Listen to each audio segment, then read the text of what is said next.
Back here at Grady's Field for game number 30 of the 2017 Xenia Scouts season.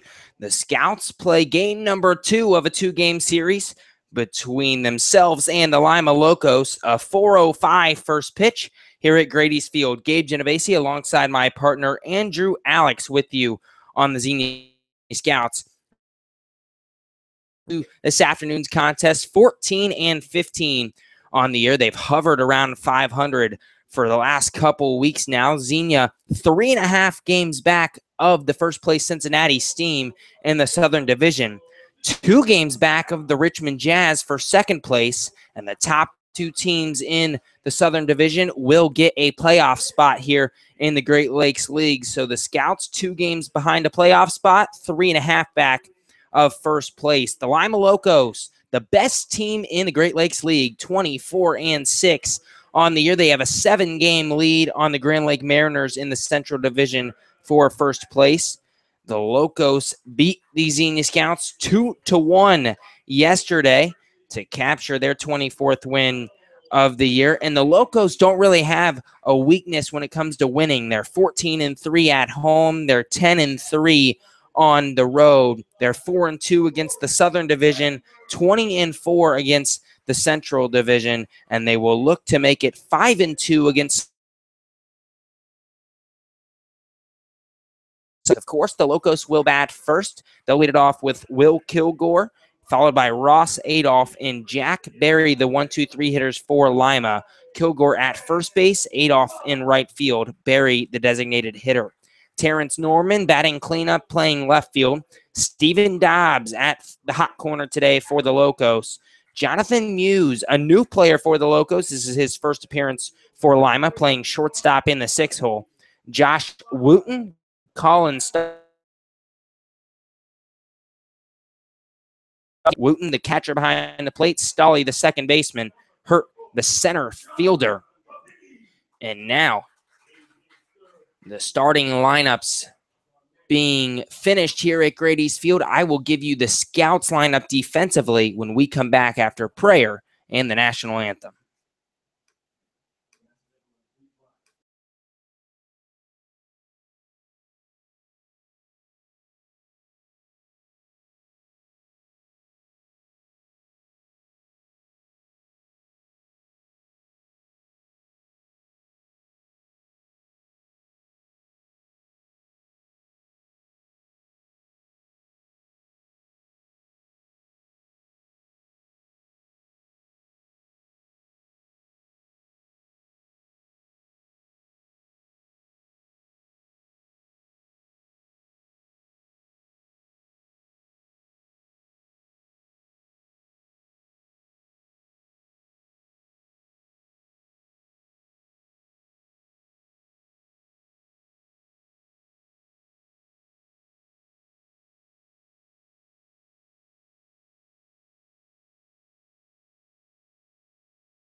Back here at Grady's Field, the teams have taken the field. I gave you the Lima Locos starting lineup, how they will bat through the order today. In the field for the Xenia Scouts, it'll be Aaron Takis at the hot corner, Ben Beachy at short, Ange Bourgeois at second, and Donald Ring, the first baseman for the Scouts this afternoon. Chris Ackerman behind the plate for Xenia as well in the infield. The outfield, Jordan Lambert in left, Francisco Andina in center. Kyle Casserly playing right field today for the Scouts. His first appearance in right. Normally a first baseman. We've seen him make 3 appearances in left field as well. And the starting pitcher this afternoon for the Scouts will be John Kopicki. Kopicki, a righty on the mound, a 4.97 ERA, 2-0 in 5 appearances for Xenia. Opponents bat .267 against John Kopicki. He's pitched 25 and a third innings. 27 hits given up by Kopicki, so a little over a hit an inning given up by John Kopicki, but only 14 earned runs allowed. 16 walks, 19 strikeouts for Kopicki, a 1.7 whip, walks plus hits per innings pitched. So that means he's allowing just under 2 base runners per inning is Kopicki. Kopicki finishes his warm-up pitches. Takis gives him a little glove 5, and Will Kilgore will step to the plate for the Lima Locos. Kilgore will bat from the right side, a .276 hitter. The senior from Georgia State University looks to get things going for the Locos. Kopicki takes the sign from Chris Ackerman. First pitch of the afternoon. A ball high at the chin, 1-0. So 4:05 first pitch scheduled. 4:08 is when we get this one going. Kilgore in open stance from the right side. Now the 1-0 pitch. Off speed in there at the knees, strike 1. Normal depth for everybody in the infield for Xenia. Takis not playing in front of the base, not expecting Kilgore to lay down a bunt. And rightly so. Kilgore more of a power hitter. The pitch. Curveball. Skied high, foul territory. Third base line out of play. And the count's 1-2 on Will Kilgore. A gorgeous afternoon here in Xenia, Ohio today. Barely any clouds in the sky. Mid-80s. Plenty of sunshine here in Xenia as the Scouts hope to get a win and get back to 500. The pitch. Curveball chopped toward third. Takis fields it on 2 hops. Fires across the diamond. And they got him by a half a step. Will Kilgore flying down the line. A great throw by Aaron Takis to get it out of his glove quickly. And there's one down here in the first. Kilgore continues to struggle against Xenia Scouts pitching. 0 for 3 yesterday with a walk and 3 strikeouts for Kilgore. Make it 0 for 4. As Ross Adolph steps to the plate, he'll bat from the left side. The first pitch from Kopicki. Fastball misses just off the outside edge, 1-0. Adolph, his 3rd game with the Lima Locos this summer. His first appearance was a couple days ago against the Settlers. The 1-0 misses outside, 2-0. 2 straight fastballs from John Kopicki that have just missed off the outside corner.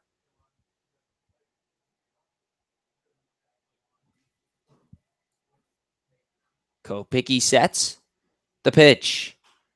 Fastball chopped down the first base line. Kopicki fields it in fair territory and tags Adolph. A heads-up play by John Kopicki, and there's 2 down here in the first.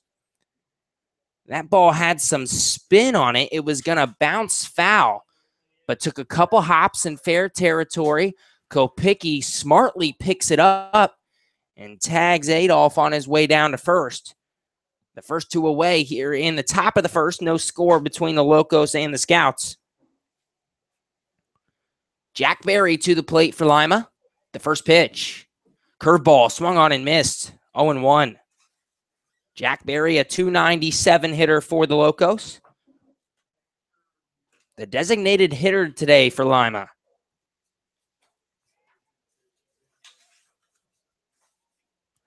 The 0-1 delivery from John Kopicki. Another curveball, foul territory out of play, 0-2.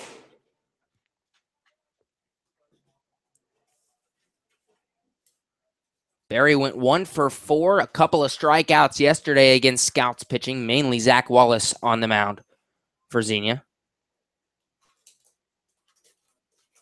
Now the pitch. Fastball, ground ball towards short. Beachy fields it on a couple hops. That'll do it. 3 up, 3 down for Lima here in the first. Good quick work by John Kopicki. We'll head to the home half.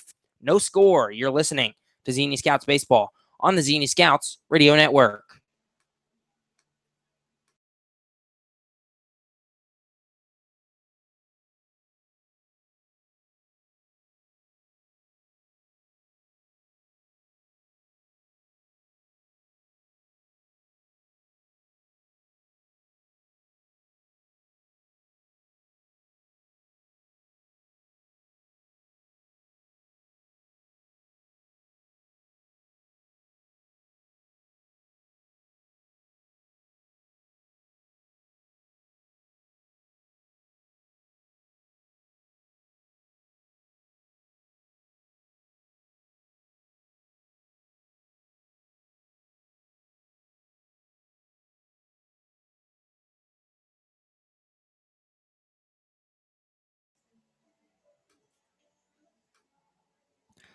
To the bottom of the first inning we go here at Grady's Field. No score between the Lima Locos and the Xenia Scouts. John Kopicki pitches a 1-2-3 first inning for Xenia.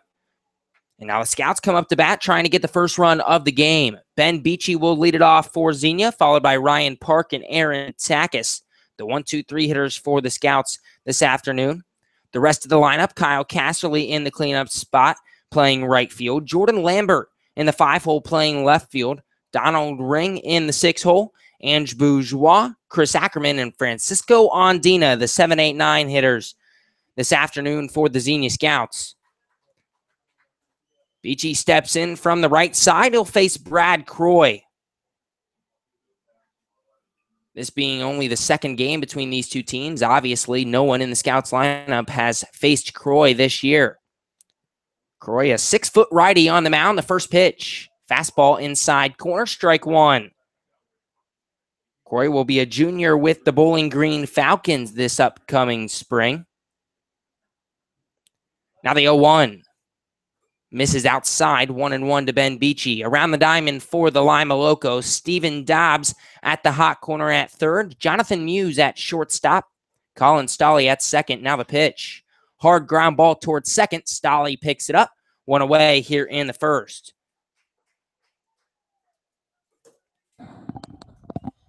And a guy in Brad Croy that we saw last year for the Lima Locos, a very successful pitcher in 2016. And that success has carried over, a 2.22 ERA. That's just something that we haven't seen a lot for the Scouts.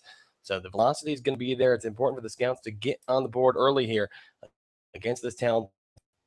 Park takes the ball low, 1-0. So we don't see a repeat of what happened last night where you end up losing a 2-1 pitcher's duel. Ryan Park bats from the left side. The 1-0 pitch. Fouled off down the third baseline, out of play. Right over the Scouts bullpen, 1-1. Ryan Park, a 278 hitter, actually a switch hitter, bats from the left side against the righty Croy. Now the pitch. Curveball misses high at the chin, 2-1. Ryan Park, the designated hitter this afternoon for the Scouts.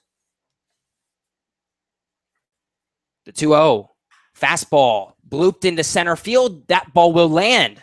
A 1-out single for Ryan Park here in the first. 1 on, 1 out for Aaron Takis. Good piece of hitting there by the Scouts, by Ryan Park. Brad Croy, a guy who, you may have mentioned this earlier, a 1.05 whip. So he allows about 1 base runner per inning.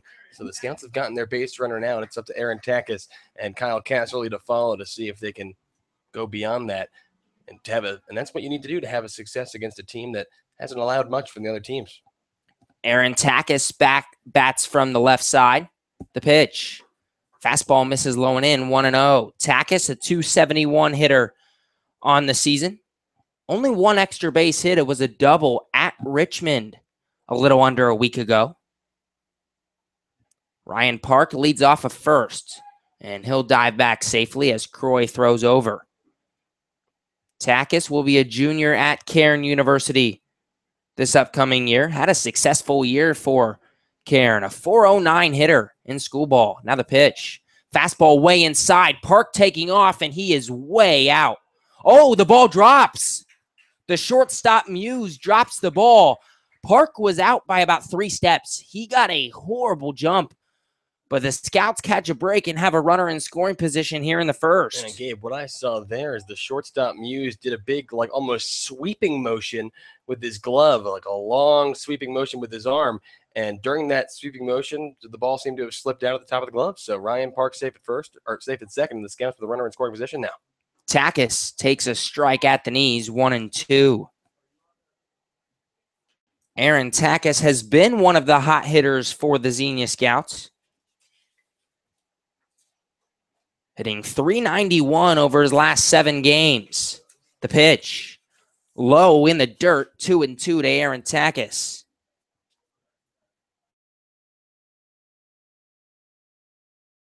Very successful. Not only the 2.22 ERA, opponents only bat .222 versus Brad Croy.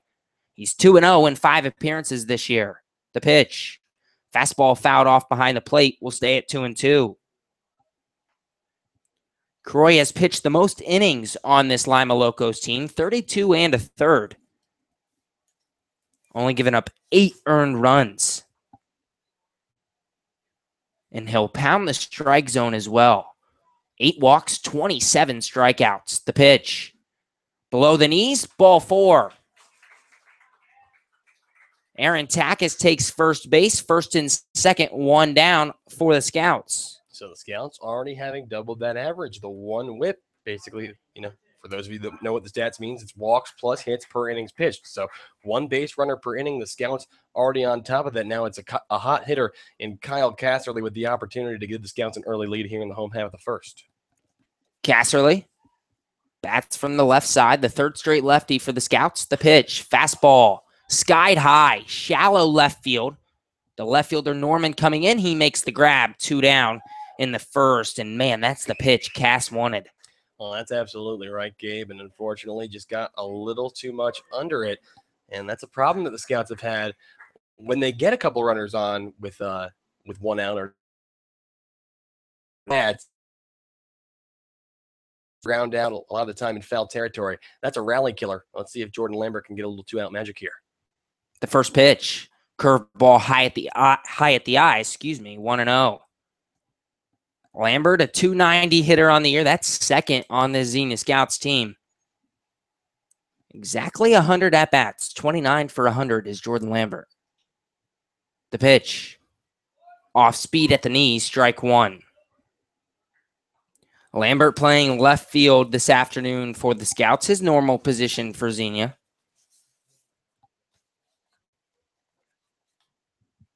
Now the pitch, curveball, got him chasing. Low in the turf, 1-2. Yeah, big hack there, big chase from Jordan Lambert. He looked fooled and not happy with himself, but he steps out here, has to defend in the count 1-2. No score, bottom of the first. 2 on, 2 out for the Scouts. The pitch, off speed, fly ball, medium depth, center field. Ethan Hurt settles under it, makes the grab. So the Scouts get 2 base runners, but can't bring them around. No score through 1. We'll head to the top of the second. The Lima Locos will have the 4, 5, 6 hitters due up. You're listening to Scouts Baseball on the Xenia Scouts Radio Network.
We head to the top of the second. No score between the Lima Locos and the Xenia Scouts.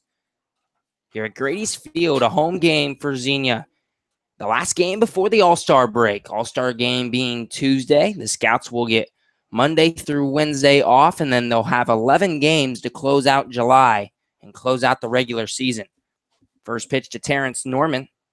Curveball, chopped toward third. Takis fields it on 2 hops, fires across the diamond, and he got him. A good play by Aaron Takis. He's fielded 2 of those choppers through 4 batters.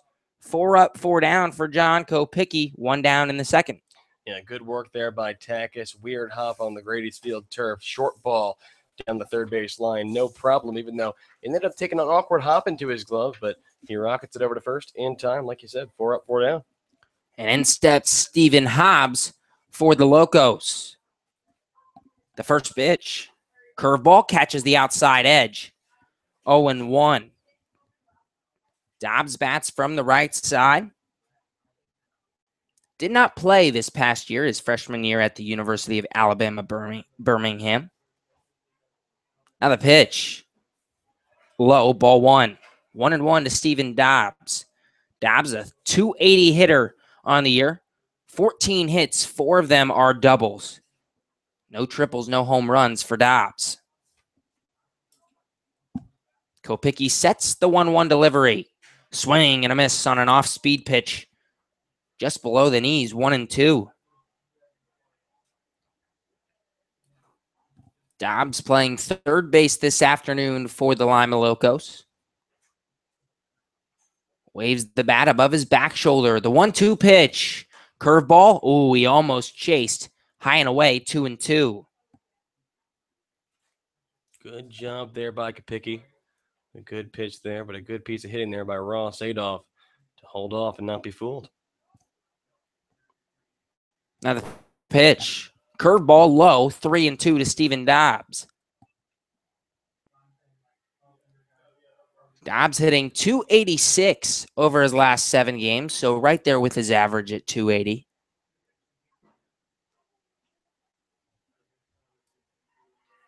Kopicki takes the sign. Ground ball towards second. Bourgeois picks it up, fires to first. 2 up, 2 down here in the second for John Kopicki. Kopicki grooving early, getting a lot of ground balls. You know, Kopicki, unlike Zach Wallace, who's kind of a control guy, the velocity not there. John Kopicki, quite the opposite. He is a velocity guy. The question for Kopicki all season long has been, will the control be there? So far, it's been good. And in step, Jonathan Muse is how it's pronounced. The pitch. Curveball. Bunt laid down. Ackerman fields it. Foul territory. And good thing, I don't know if it kind of slipped out of his hand or what, but he threw that a few feet in front of Ring, and that ball went past Donald Ring at first. Doesn't matter. The count 0-1 on Muse. Jonathan Muse has not played yet this summer for the Locos. This is his first appearance for Lima. Now the pitch. Another curveball. Popped up. Foul territory. Ackerman chasing, trying to find it, and he does. Oh, Ackerman finds it in the sun. A fly out for Jonathan Muse in his first at-bat of the summer. Kopicki has pitched 6 up, 6 down. We head to the home half of the second inning. No score between the Locos and the Scouts.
To the bottom half of the second inning we go here in Xenia, Ohio, here at Grady's Field.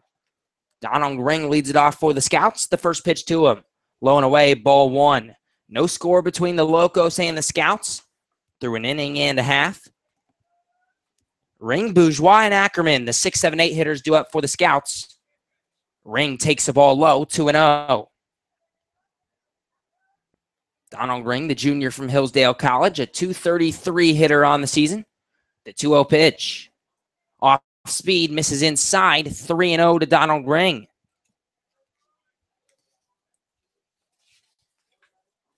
Ring awaits the 3-0. Now the delivery. The get-me-over fastball does just that at the knees, 3-1. And Ring's got to be very careful here. You look for the pitch you like, but on 3-0, priority is getting on base. Ring takes the ball low. He walks to lead off the second inning, and that'll bring up Ange Bourgeois. So once again, the Scouts right away getting that average one base runner per inning. And let's see if they can top it for the second inning in a row and hopefully end up bringing a guy around to score, because we don't want a debacle like last night with all the runners left on base in the early innings and end up facing a shutdown guy out of the bullpen. And at that point, it's nearly impossible to come back. The first pitch to Bourgeois. Fastball, line drive to the shortstop. Caught, throw to first. Ring is doubled up. A line drive to the shortstop, Muse at short. Muse fires across the diamond. Ring just too far off of first base, and that'll kill that runner. 2 down. Yeah, no one to blame there. That one's tough. Ball hit in the air, and Ring was just trying to get a jump on it, but that ball comes down a little quicker than Donald Ring had expected. He immediately slides back, but the throw just too quick, and just like that, you go from 1 on, nobody out to 2 outs, nobody on. Ackerman takes strike at the knees. 0-1. Chris Ackerman bats from the right side. The junior from Hillsdale College. Behind the plate today for the Scouts. The 0-1. Curveball drops in there. Outside corner. 0-2. Ackerman, a .234 hitter on the year. The 0-2 pitch. Curveball swung on a miss, strike 3. Chris Ackerman's 30th strikeout of the season. The Scouts can't get anything after the leadoff walk from Donald Ring, thanks to the double play ball hit off the bat of Ange Bourgeois. We head to the third. No score between the Locos and the Scouts. You're listening to Xenia Scouts Baseball on the Xenia Scouts Radio Network.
John Kopicki back out for his third inning of work for the Scouts. So far, 6 up, 6 down. No score between the Lima Locos and the Xenia Scouts as we head to the top of the third.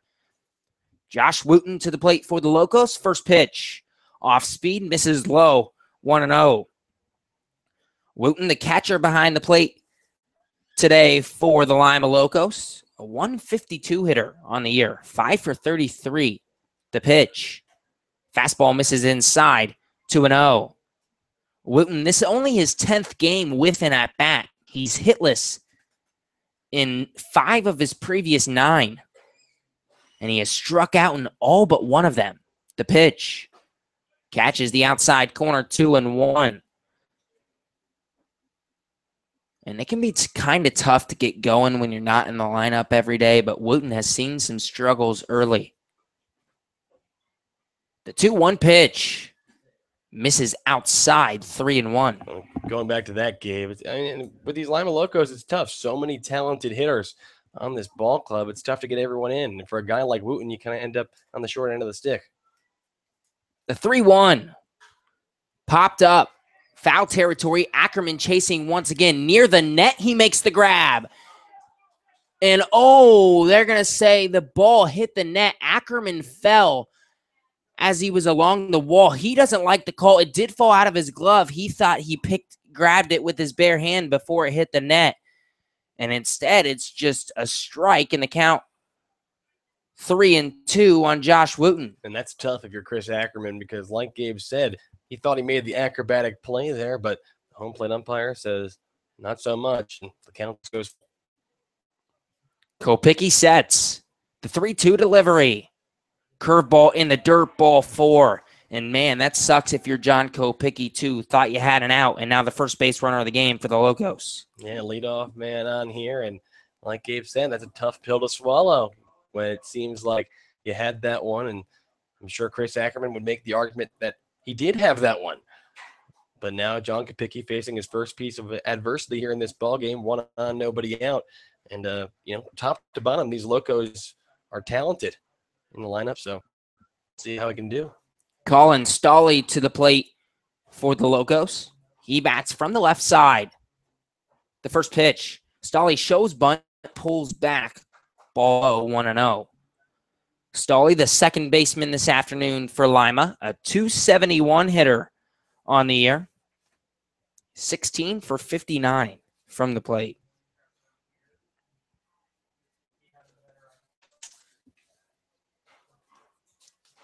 The 1-0 delivery. Stolly shows bunt. Foul down the third baseline, 1-1. So the Lima just trying to move the runner over here in the third, get a runner in scoring position. For their 9-hole hitter, Ethan Hurt on deck, who actually is the third most hits on the team, a 298 average. So they would love for Hurt to be up with Wooten over at first in scoring position and an RBI chance for Hurt. We'll see if Stolly shows bunt again. The 1-1. No bunt showed. Swing and a miss. 1-2. Good pitch there from Kopicki. You see the velocity. That is his strong suit. Only 1 walk so far and ahead in the count. Let's see what Corey Coops dials up here. Stolly was not in the lineup yesterday for the Locos. The 1-2 pitch. Curveball, ground ball towards second. Bourgeois to Beachy at short. Over to first. They got him. A 4-6-3 double play for John Kopicki. 2 down, nobody on for the Locos here in the third. And John Kopicki getting the ground balls all day long. That now being number 5 in what is now 7 outs. And that's exactly how you draw it up if you're John Kopicki after allowing the leadoff walk. A good turn from Bourgeois and Beachy in the middle infield. 2 down here in the third. No score between the Locos and the Scouts here in the top of the third. Ethan Hurt to the plate. The first pitch. Fastball fouled off behind the Locos dugout down the first base line. 0-1. Ethan Hurt in center field this afternoon for Lima.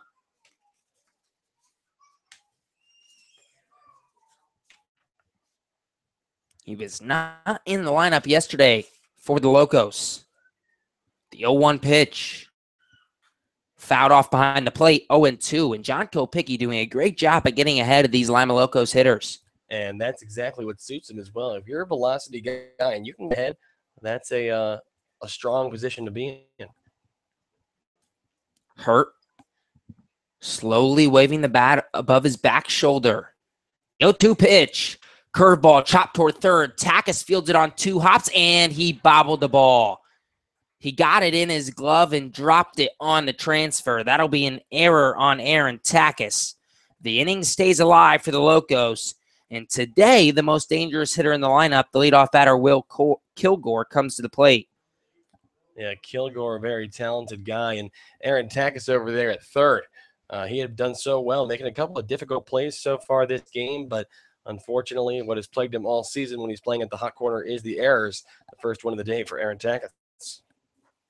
Will Kilgore to the plate. He's 0 for 1 today. 11 doubles on the year for Kilgore. Leads the team, third in the league. First pitch, Ackerman throwing to second. The runner going. Beachy backing up the throw as it trickled into center field. Ethan Hurt steals his 8th base of the year. A runner in scoring position for Will Kilgore with 2 down. And no doubt the Locos playing to their strengths now. When you get that 9th man aboard, and you got a high batting average guy, a high RBI guy, and Will Kilgore, you do basically the double leadoff role. And now with the stolen base getting him in scoring position, the Locos threatening in an inning that quite honestly should be over. That pitch misses high and away, 2-0 to Will Kilgore. And talking to Aaron Takis, at school he plays the middle infield, second base, shortstop. He hadn't played third base in about 5 or 6 years, he said, until this summer. He says he feels pretty comfortable over there, but it's definitely his worst infield position. The 2-0 pitch catches the outside corner, 2-1. Good pitch from Kopicki. And when you haven't played a position in several years, it can be hard to go back, especially a place at the hot corner at third. Maybe the toughest position in the infield. Well, I think that's absolutely right. And, the scouts coach is putting him in a little bit of a precarious situation, asking him to step up here. The 2-1 misses high and away. 3-1 to Will Kilgore. First base is open. Ross Adolph stands on deck for the Locos.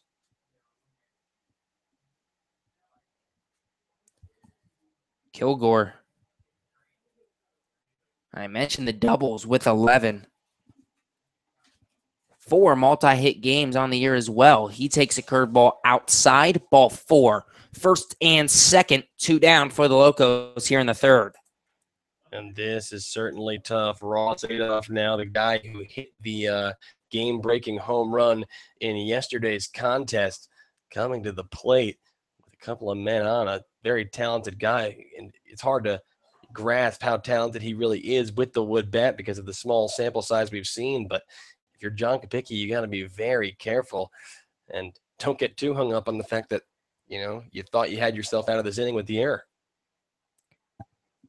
Adolph, he did hit the home run yesterday, but on the season, he's now 2 for 7. This only his 3rd game with the Lima Locos in the 2017 season. He bats from the left side. First pitch from John Kopicki. Inside, ball 1, a curveball that just kept going, almost hit Adolph on the foot.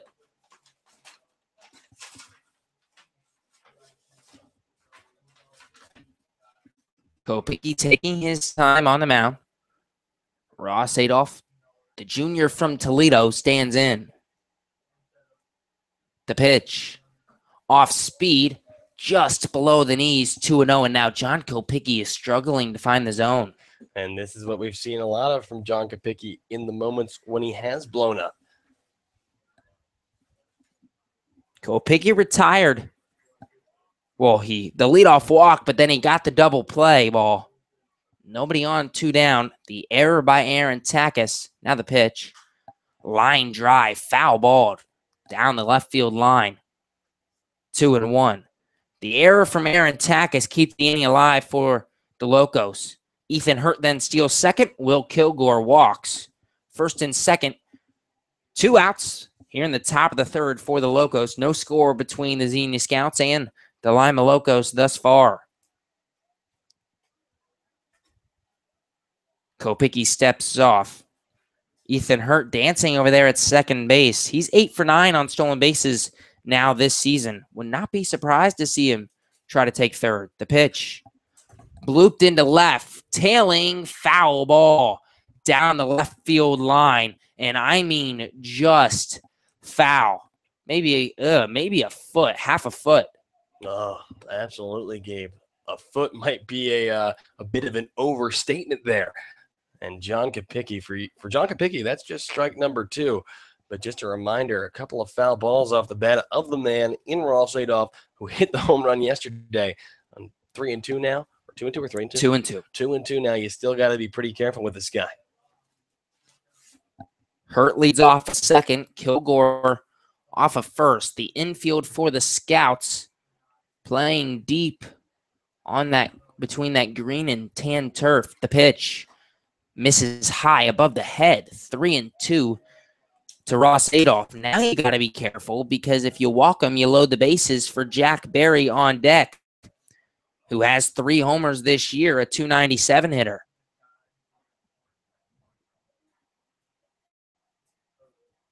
Kopicki sets the payoff pitch. Just misses off the outside corner. The bases are loaded for the Locos here in the third. And Jack Berry, a guy who is no stranger to driving runners in. And John Kopicki, the second time through the lineup now, has himself a big task. He finds himself in a jam. No way to sugarcoat it. 3 walks this inning for John Kopicki. Jack Berry, the designated hitter, to the plate for the Lima Locos. The base is full. 2 down here in the top of the third. The pitch. Swung on and missed. A fastball right down the middle at the belt. Oh, Kopicki might have got away with one there. 0-1. Well, if you blow it by him, then that's the best way to get away with it. Berry, 0 for 1 today. He grounded out to Beachy at short his first time up.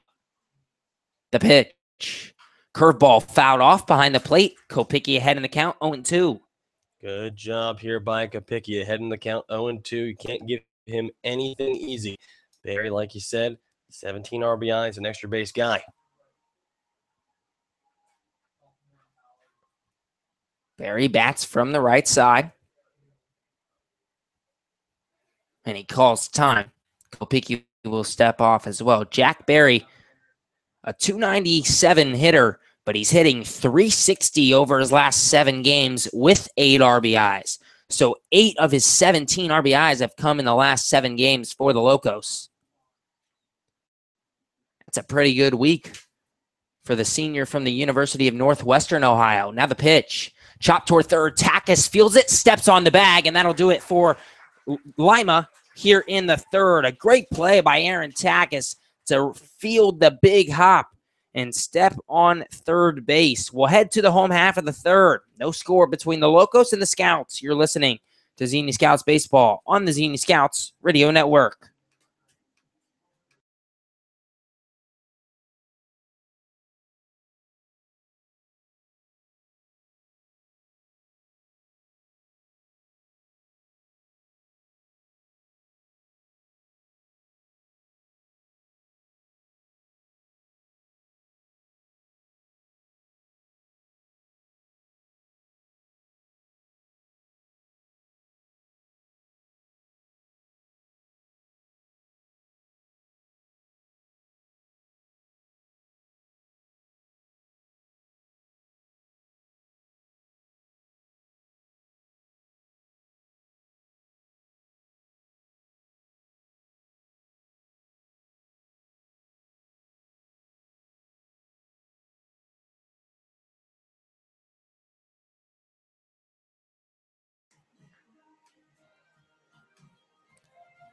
To the bottom half of the third inning, we go here at Grady's Field.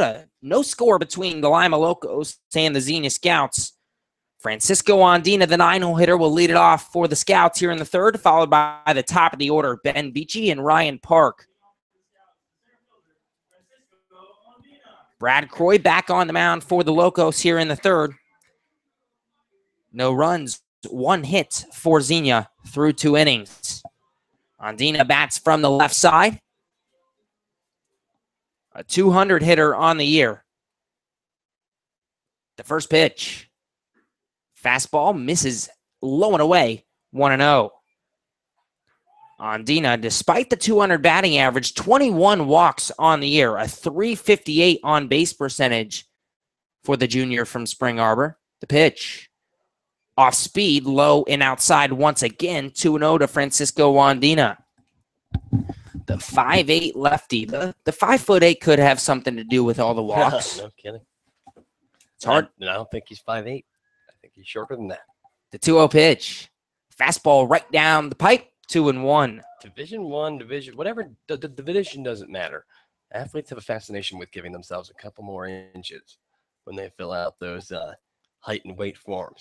So you're thinking Andina is more like 5'6", 5'7". Yes. The pitch. Andina squares the bunt, takes a ball low and in, 3-1. And we've seen him do that several times this year as well. He lays that bunt down the third baseline and beats it out with the speed. The third baseman Dobbs now playing in front of the bag at third. The 3-1 pitch. Fastball catches the outside edge, 3-2 to Francisco Andina. The Scouts come into this game 14-15, 3.5 games back at the first place Cincinnati Steam. Now the 3-2 misses low, ball 4. Francisco Andina has his 22nd walk of the year that ties Ryan Park for the most on the team. The leadoff runner once again on here in the third for the Scouts. In the second inning, Donald Ring walked to lead off the inning. It was followed by a double play. Yeah, you got to execute. Back at the top of the order with Beachy. Beach, we've seen him out of the lineup for a while, but he is a contributor. Beachy takes a strike in the outside corner, 0-1. Ben Beachy 0 for 1 today. He grounded out to the shortstop Muse, his first time up to lead off the game. Beachy been out of the lineup for 3 games with a slight knee injury. Nothing major. The pitch. Line drive, center field right to Ethan Hurt in center. 1 away here in the third. And Hurt actually almost misplayed that ball. He took a couple steps in and had to back paddle it, made the catch almost off balance with the glove over the shoulder. So Ben Beachy very close to getting away with one there. But no problem for Hurt at the end of the day. 1 on, 1 out. And it's funny because it was right to Hurt, but you're right. He took those few steps in and then retreated right back to where he was. Ryan Park steps up, the first pitch. Grounded toward first, foul ball. 0-1. Park 1 for 1 today. He singled back in the first inning. 278 hitter on the year, bats from the left side against the righty Croy. Park a switch hitter. And he actually only batted from the right side until his junior year of high school. The pitch misses outside, 1-1. He said he struggled his first 2 years in high school. And going into his junior year, he said he just needed to switch something up. He said, what would happen if I hit from the left side? And it was new to him in games as the 1-1 pitch comes in. Ground ball towards short. It was a hit and run. Muse bobbles the ball. Park beats it out. 2 on, 1 out for the Scouts here in the third. Yeah, it'll be interesting to see how they rule that as either a hit or an error. But that could be close to giving a hit because it was just a hard hit ball deep in the hole. But it'll be interesting to see what our official scorekeeper, Kyler Ludlow, decides that is. He is one of the best in the business when it comes to official scorekeeping, other sports information related stuff. It was a hit and run on the ground ball from Park, so Beachy was taking off for second. The first pitch to Aaron Takis. Curveball drops in, strike 1. The shortstop Muse was coming over to cover second base. Ryan Park ended up hitting that ground ball right to where Muse was, so he had to quickly retreat back to his spot. The pitch to Takis swung on and missed, 0-2. And when he retreated, he had to field the ball backhanded and just couldn't quite get it up into his hand to make a play. But now Aaron Takis behind in the count, 0-2. Takis bats from the left side. He walked his first time up in the first inning. The 0-2 misses low in the turf here at Grady's Field. All turf field, of course, here at Grady's, 1-2. Andina leads off a second.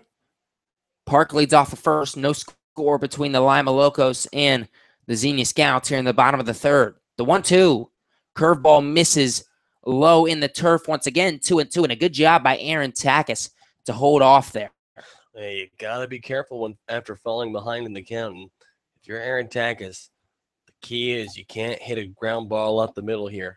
You don't want to end this rally. The 2-2 misses low and away. Full count to Aaron Takis. And I mentioned that the Scouts were 3.5 games back at the Cincinnati Steam in the Southern Division. The Richmond Jazz in second place. The Scouts only 2 back from them, and you need the top 2 spots to make the playoffs here in the Great Lakes League. The 3-2 chopped back up the middle, fielded by the shortstop. He'll go to first. He was not able to get the out at second. The shortstop, Muse, makes the play. 2 down here in the third. Ryan Park moves to second. Francisco Andina moves to third. Yeah, no, that ball hit straight up the middle, and the shortstop, Muse, had to come all the way in. He basically made the play right by the bag, so it would have been nearly impossible to turn the double play there. So now a couple of men in scoring position here for Kyle Casserly with 2 away. Cass bats from the left side. He's 0 for 1 today. The pitch. Curveball at the knee, strike 1. Casserly, a .253 hitter on the year. Has been on fire as of late, though, hitting .381 over his last 7 games. Now the pitch. Fastball popped up once again. Shallow left field. The left fielder, Norman, coming in, makes the grab. So the Scouts threaten once again, but can't get anything done. No score through 3. We'll head to the 4th. You're listening to Scouts Baseball on the Xenia Scouts Radio Network.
We head into the top of the 4th inning here. Andrew Alix alongside Gabe Genovesi, a scoreless ball game between the Scouts and the Lima Locos. It's going to be Terrence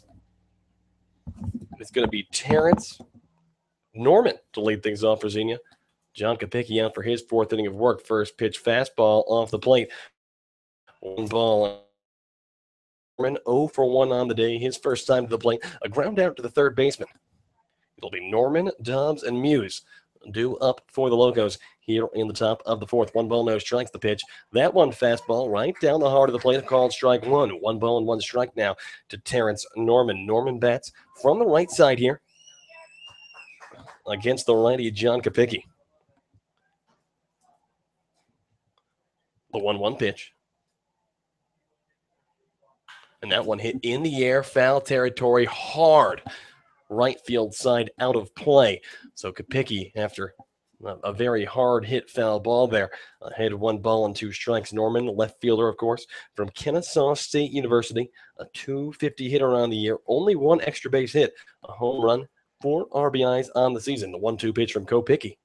That one bouncing in the dirt, evens things up 2-2. John Kopicki got himself into a little bit of trouble back in the top of the third.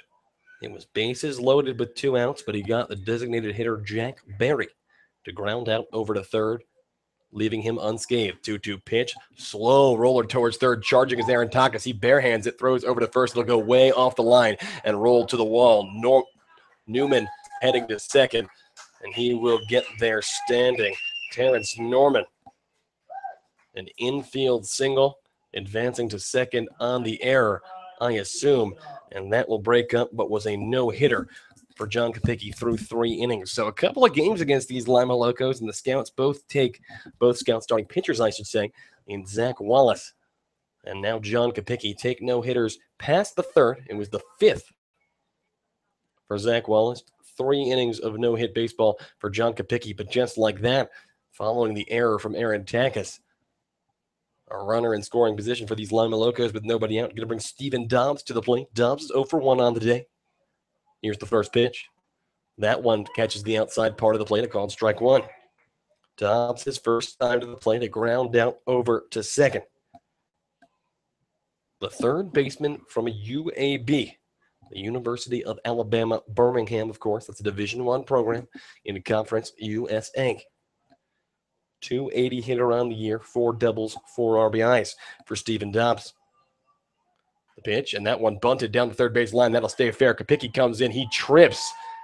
He comes in and he trips by the baseline. So the bunt that was meant to advance Terrence Norman over to third will do that successfully. And an added bonus there, Steven Dobbs is safe at first. Another hit that time. Both of them just slow rollers. And now Lima with runners at the corners and nobody out here in the top of the 4th. Still a scoreless game between the Lima Locos and the Xenia Scouts. The batter now, Jonathan Muse. Muse 0 for 1 on the day. He fouled out to the catcher, Chris Ackerman, in his only at-bat so far today. So 0 for 1 is Jonathan Muse. That being, of course, his only at-bat of the season. This is Muse's debut appearance in the Great Lakes League. Pickoff attempt from John Kopicki, not going to get there. Runners at the corners, and nobody out here in the top of the 4th.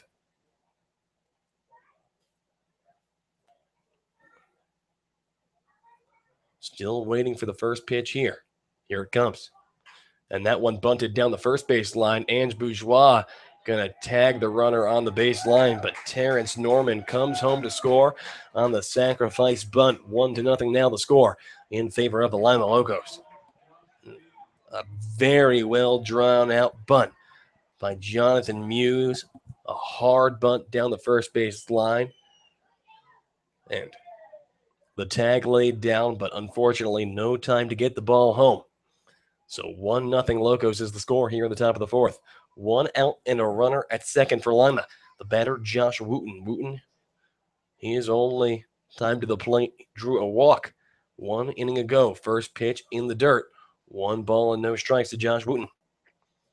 Wooten has struggled at times so far this season. 152 on the year. His only extra base hit, a home run. Wooten, the catcher, of course, out of the University of Cincinnati. 1 ball and no strikes now. The pitch. That one delivers on the outside of the plate. 2 balls and no strikes.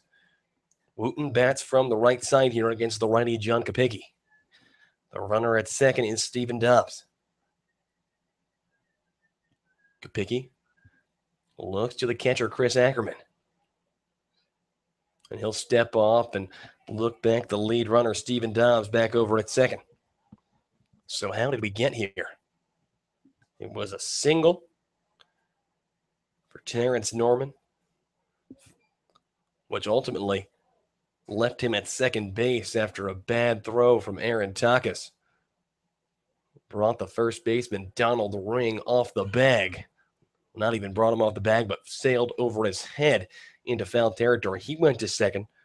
They then tried to bunt. Steven Dobbs tried to bunt him over to third. He did that successfully and was safe. The pitch is that one's hit high in the air. Shallow center field. Francisco Andina coming in. He'll make the grab, out number 2. So Josh Wooten is retired here And John Kopicki can now only hope to limit the damage at 1. He's got to retire Colin Stolle. But to finish my thought before, after Stephen Dobbs bunted Terrence Norman over to third, it was runners at the corners, and Jonathan Muse laid down a perfect sacrifice bunt that brought Norman home to score. So Colin Stolle to the plate. Stolle, his only at-bat of the day, grounded into a 4-6-3 double play. The pitch, that one comes way on the inside. 1 ball and no strikes to Colin Stolle. Stolle, the second baseman from Ohio Wesleyan University. It's a D3 program. A 271 hitter and a couple of doubles for Stolle and 9 RBIs. Stephen Dobbs stands at second. 1 ball and no strikes, but 2 away here in the top of the 4th. Kopicki delivers high. 2 balls and no strikes. 1-0 Lima Locos here in the top of the 4th. As Chris Ackerman going to go out and have a word with John Kopicki. Kopicki, when he has missed so far today, it's been mostly on the outside to the right-handed hitters. Or who hit from the right side, I should say. That'd be a better way to put it. But now with Stolle, who bats from the left side, both pitches came way on the inside. 2 balls and no strikes here with 2 away. Dobbs leads from second. The 2-0 pitch.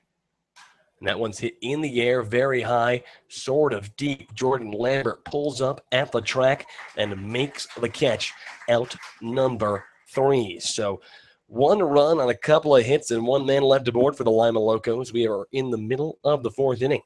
The Locos lead the Scouts by a score of 1-0. But don't go anywhere, folks. We'll be right back. You are listening to Xenia Scouts Baseball on the Xenia Scouts Radio Network.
We go into the home half of the 4th, 1-0 the score in favor of the Lima Locos when the Locos broke this game open in the top half of this inning on a sacrifice bunt that followed a couple of singles off the bat of Terrence Norman and Stephen Dobbs. The bunt came off the bat of Jonathan Muse. 1-0 pitch to Jordan Lambert on the outside, 2 balls and no strikes. Lambert, his first time up, a fly out to center field. To end the 1st inning, the Scouts have managed base runners in all 3 innings so far, but have been unable to bring anybody home. That one hit on the ground towards first. The first baseman sliding, makes the grab. The pitcher covers, and they will say that it almost looked as if he didn't get a foot on the bag. But our field umpire, Justin Penix, said, well, yes, he did. So mark that one down as a 3-1 in your books. Out number 1 here in the bottom of the 4th. So Donald Ring steps in now. Donald Ring, his only trip to the plate, drew a walk to lead off the 2nd inning, but an F6-3 double play as Ring watches curveball outside part of the plate to call strike 1. An F6-3 double play off the bat of Ange Bourgeois took him off and all but stifled the Scouts rally there. Ring swings and misses on 0-1, so 0-2 now the count to Donald Ring. No balls and 2 strikes, but with 1 out here in the bottom of the 4th. 1-0 Locos is the score. The 0-2 pitch to Ring. Swing and a miss. Strike 3. Donald Ring goes down swinging. Strikeout number 2 of the day for Brad Croy, and 2 up, 2 down for the Scouts here in the home half of the fourth. So now Ange Bourgeois steps in. Bourgeois, like I just said a couple of seconds ago, his first time to the plate, an F6-3 double play.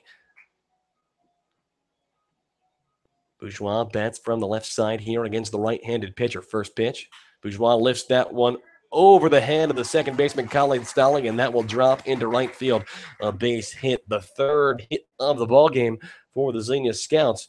And Ange Bourgeois hoping to have started what could be a 2-out rally for the Scouts, who trail 1-0 here in the home half of the fourth. So Bourgeois hit the first hit of the ballgame, not off the bat of a man named Ryan Park. So now the Scouts with 3 hits through 3 2/3 innings at the plate.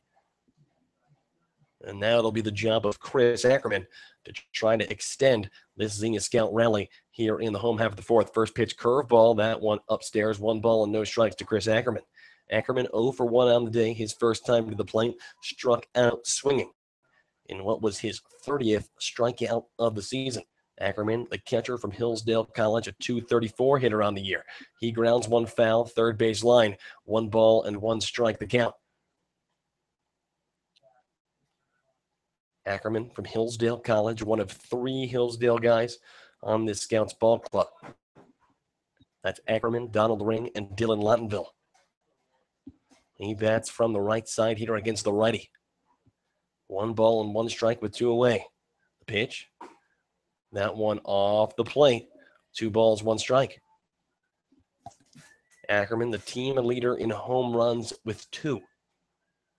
The Scouts, not a home run team by any means. The Locos have more than triple the amount of long balls than the Scouts. Runner goes. Ange Bourgeois, throw over to second. Will be way in time.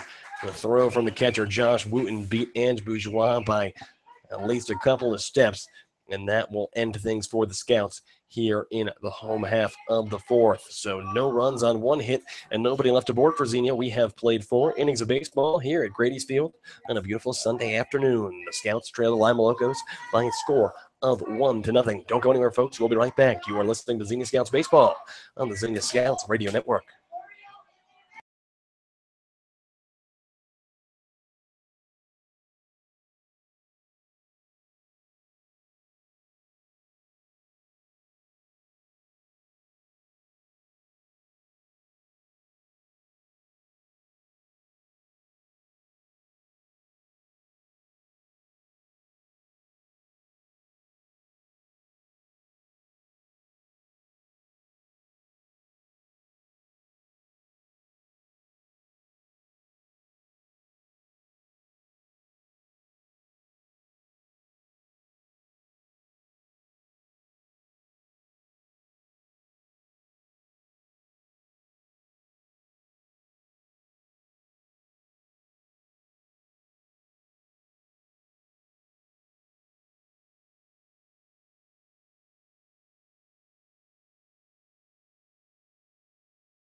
Top of the fifth to go, Andrew Alix, Gabe, Genovesi here at Grady's Field. The score 1-0 in favor of the Lima Locos here over the Xenia Scouts. John Kopicki out for his 5th inning of work. He will face the 9-1 and 2 spots in the Lima Locos order. That's Ethan Hurt to start things off here. Hurt, his first time to the plate, reached on an error by Aaron Takas. He bunts first pitch down the third base line. Takas charging, throws over to first. The throw will be off the mark.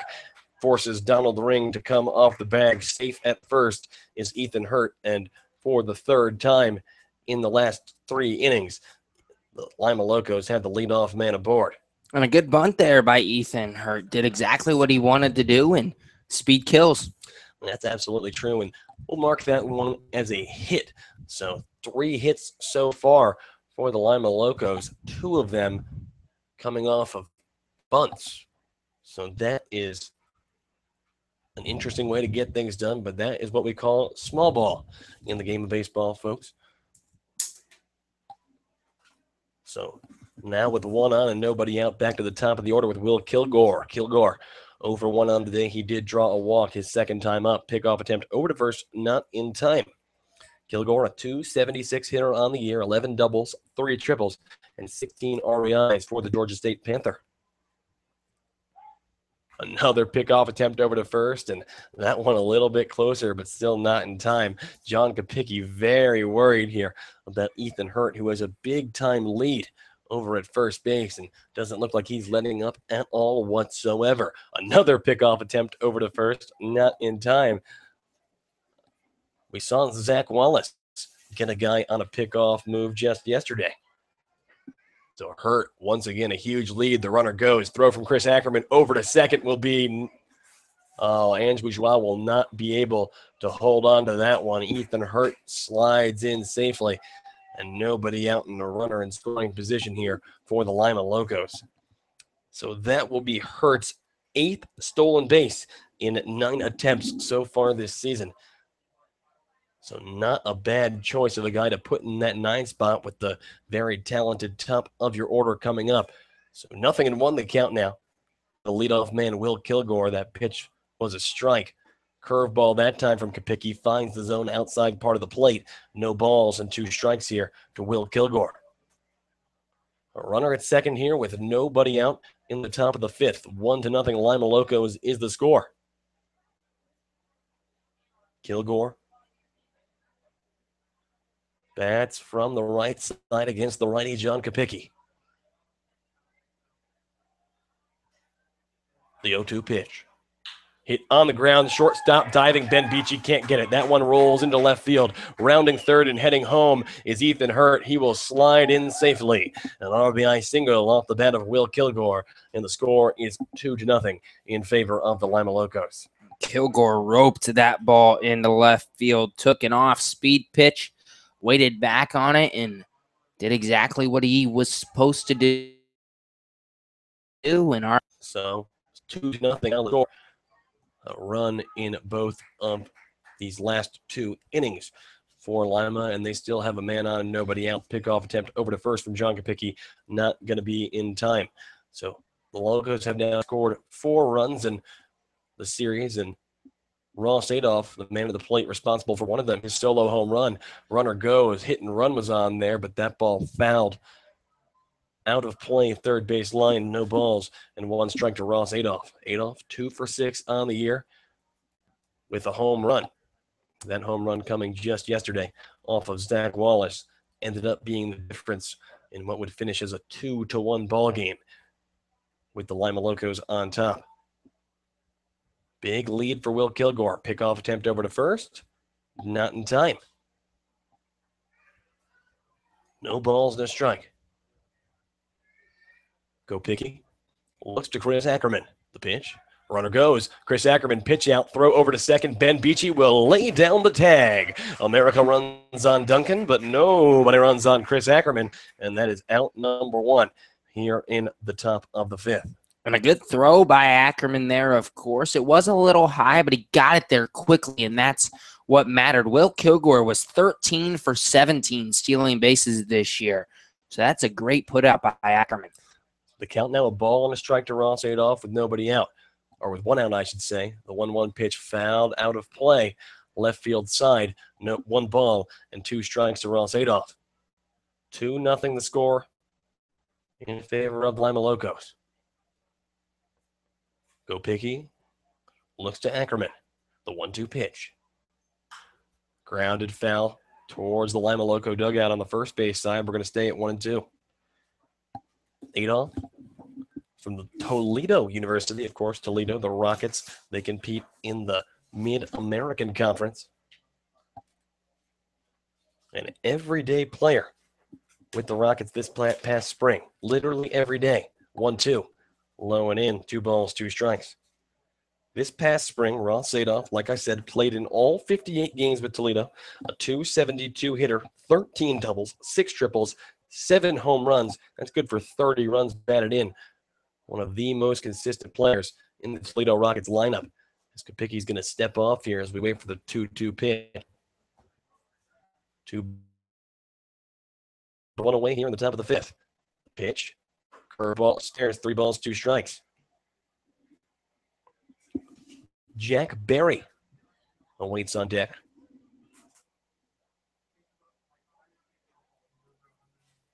The 3-2 delivery coming now. And that ball grounded foul down the first base line. We're going to stay at 3 balls and 2 strikes. Good. Sorry, man. Sorry, Adolph just got a piece of that one there. A good off-speed pitch by John Kopicki. You would have got in there at the knees, I think. So Kopicki about to do 3-2 again. He sets and delivers. That one hit high in the air, a towering fly ball, foul territory, third base side. Ben Beachy calls off Aaron Takis and makes the grab in left field foul territory for out number 2. So that one will look like a fly out to the shortstop when you look at the scorebook at the end of the day, but in reality, that was almost Jordan Lambert's territory. Oh, yeah, that was quite a few feet out there in left. Aaron Takis was about to be right under it. Jordan Lambert would have just been a few steps away. Beachy thought he had the better angle, and he made the good choice. So now 2 away here in the top of the 5th. The first pitch, a curveball. They'll say that one was just on the inside. The man at the plate is Jack Berry. Jack Berry, the Australian, who plays his school ball at the University of Northwest Ohio. He is 0 for 2 on the day. A couple of groundouts for the Aussie. He hits the 1-0 pitch high in the air. Calling for it is the second baseman, Ange Bourgeois, who'll be called off by the first baseman, Donald Ring, who will make the grab for out number 3. So 1 run on a couple of hits and nobody left aboard for the Lima Locos in the top of the 5th. Middle of the 5th, 2-0 Locos is your score. Don't go anywhere, folks. We'll be right back. You are listening to Xenia Scouts Baseball on the Xenia Scouts Radio Network.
The bottom of the 5th inning here. The Scouts trailing the Lima Locos by a score of 2-0. Chris Ackerman leading things off first pitch to Ack. That grounded slowly, shortstop. The shortstop Muse throws over to first.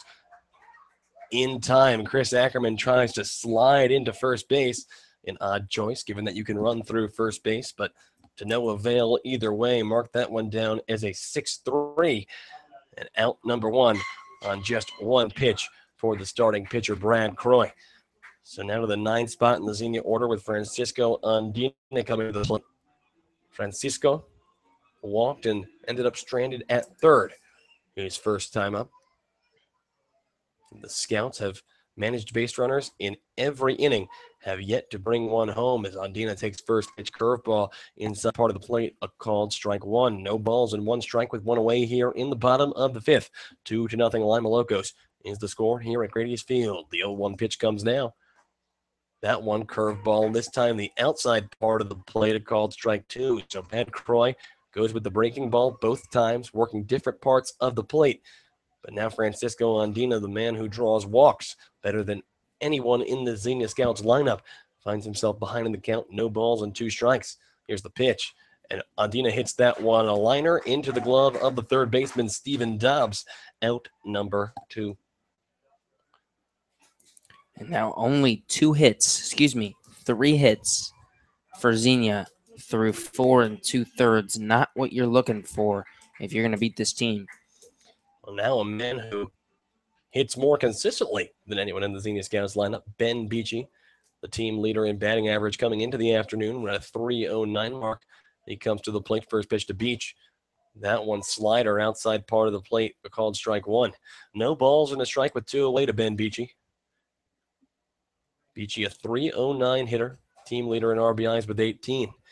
He watches on the outside, 1 ball and 1 strike. Beach and his 2 at-bats are ground out to short, and they fly out to center. He awaits the 1-1 pitch. Check swing. Did he go? Appeal to the field umpire says, no, he did not. So Beachy manages to hold off there. The count moves 2-1. Beachy, the shortstop from Otterbein College.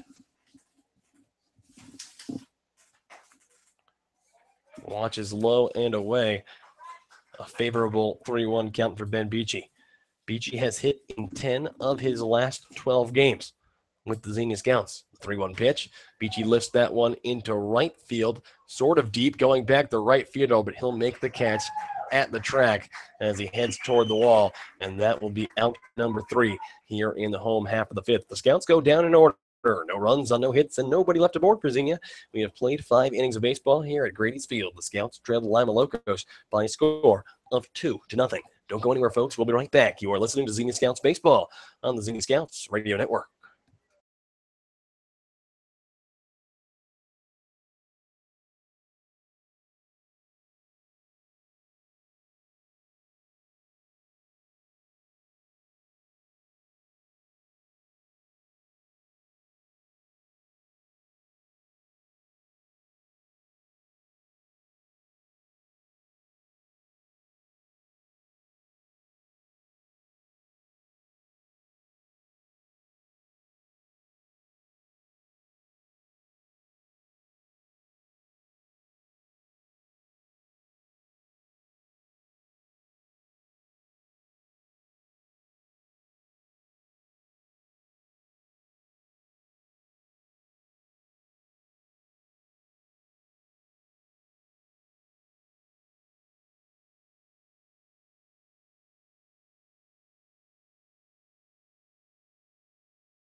Inning number 6 of baseball, 2-0 Locos is the score. First pitch from John Kopicki, curveball inside part of the plate, a called strike. The batter is Terrence Norman. Norman 1 for 2 on the day. He singled to lead off the top of the 4th inning. Ended up coming home to score the first run of this game. That was off a sacrifice bunt from John Muse. The 0-1 pitch delivers low and away. 1 ball and 1 strike to Terrence Norman. Norman from Kennesaw State University. A lot of people have asked us, did Terrence Norman play last year with Kennesaw State? And the answer, a resounding no. A 1 for 4 on the year was Terrence Norman. So I guess that's good for a .250 batting average. 1 pitch. Swing, but foul. Right back into the plate. Kopicki moves ahead of the count. 1 ball and 2 strikes. Kopicki has allowed 4 hits on the day, 2 of them coming on bunts, which is certainly a tough pill to swallow if you're John Kopicki. 1 ball and 2 strikes here with 2 away in the top of the 6th. Kopicki delivers. Curveball, grounded, chopper towards short. Beachy charging, throw over to first in time. Out number 1. So Terrence Norman out on the ground out. The ground out, something that John Kopicki has taken advantage of all day. And Ben Beachy and Aaron Takis have both had their work cut out for them all afternoon. It's going to bring Stephen Dobbs to the plate here with 1 away in the top of the 6th. Dobbs from the University of Alabama, Birmingham, 1 for 2 on the day. He's 1 hit coming in the 4th inning on a bunt. But he lifts first pitch deep into right field, going back to the right fielder, Casserly. He'll watch that hit off the top of the wall. It ricochets back towards center. Cass is chasing, rounding second, and heading to third is Stephen Dobbs. He will get there without a throw. A stand-up triple for Stephen Dobbs, the first extra base hit of the afternoon off of John Kopicki. And for the 3rd inning in a row, the Lima Locos are threatening. That ball could not have taken a worse bounce off the wall for Kyle Casserly. He was jogging out there, half expecting it to be over the wall, I think, and half expecting it to, take the normal hop right back to him off the wall. Well, the way the wall here at Grady's Field works is it kind of like goes back and in. So it hit that part of the wall and bounced all the way back towards center.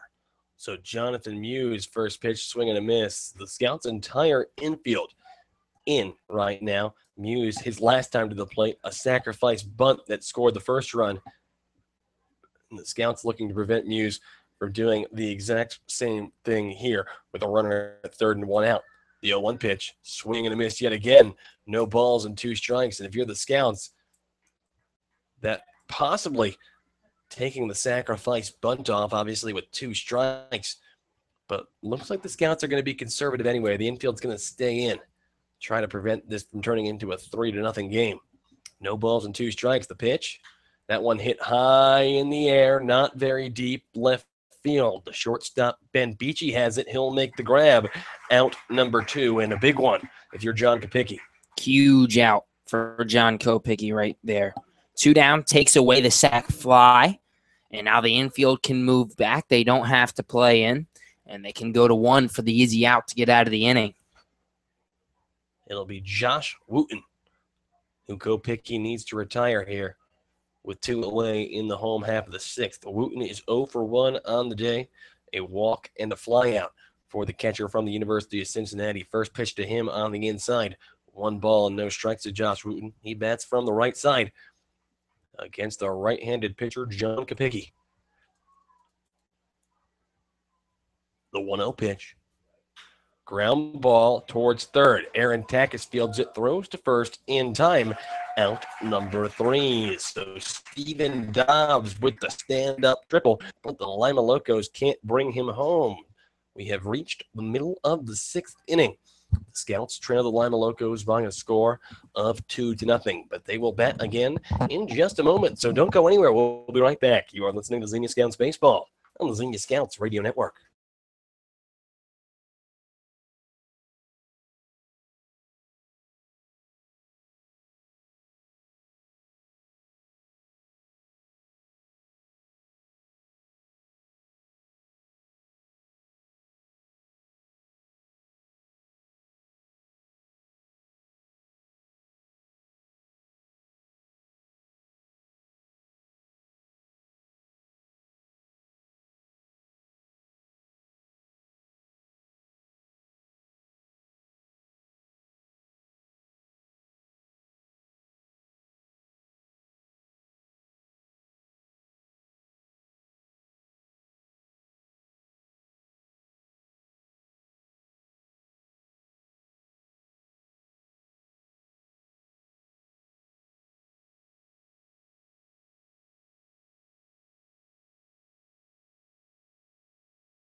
To the home half of the 6th inning we go. The Scouts trailing 2-0 at the hands of the Lima Locos here in the bottom of the 6th. They will send Ryan Park, Aaron Takis, and Kyle Casserly to the plate. First pitch on the inside, 1 ball and no strikes.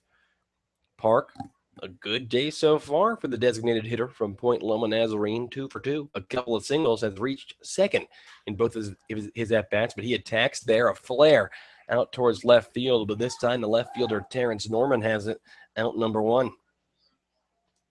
So with 1 away, I'll bring Aaron Takis to the plate. Takis, 0 for 1 on the day. Drew a walk his first time to the plate, grounded out to short his second time up. Aaron Takis, a .271 hitter, only 1 extra base hit on the year. That was a double, but 9 RBIs for the shortstop from Korean University. Of course, playing third base tonight, not his normal position. He bats from the left side here against the righty. The pitch, first pitch fouled back over the screen. 0-1 the count to Aaron Takis. Talk about Aaron Takis. We know how well he did this past season in school ball. Curveball upstairs, 1 ball, 1 strike to Aaron Takis. Takis hitting above 400 with Korean University. Has reached base with the Scouts this season in 18 of his 22 games played. Takis watches low and in that time, but they'll say that one found the zone. 1 ball and 2 strikes to Aaron Takis here with 1 away in the home half of the 6th. The 1-2 pitch now coming to Takis. Curveball hit on the ground towards first. The first baseman covering the bag will be the pitcher, Brad Croy. He'll take the underhand toss and step on the bag for out number 2. Mark that one down as a 3-1 in your books.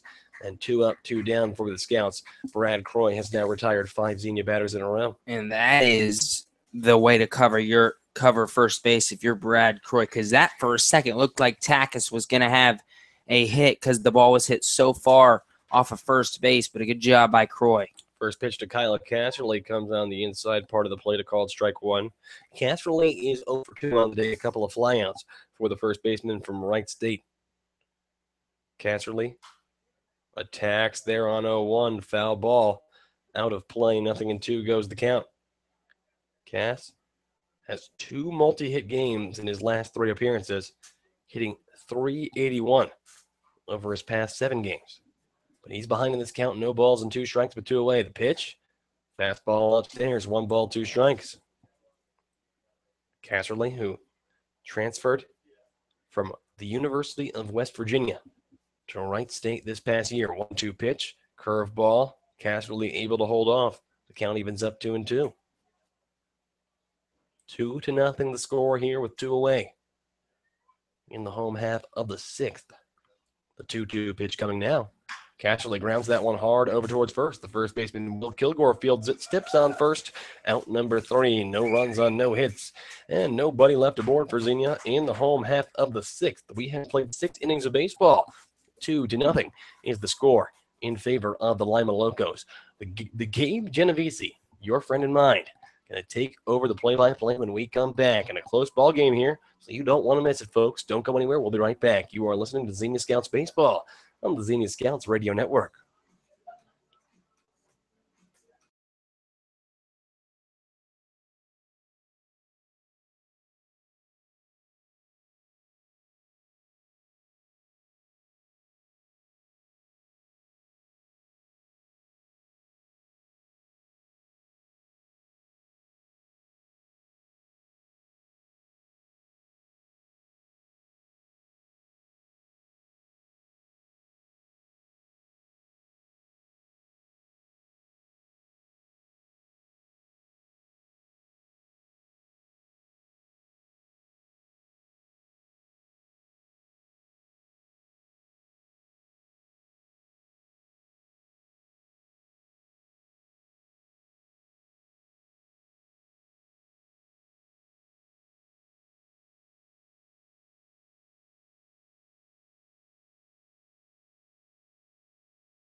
We head to the top of the 7th.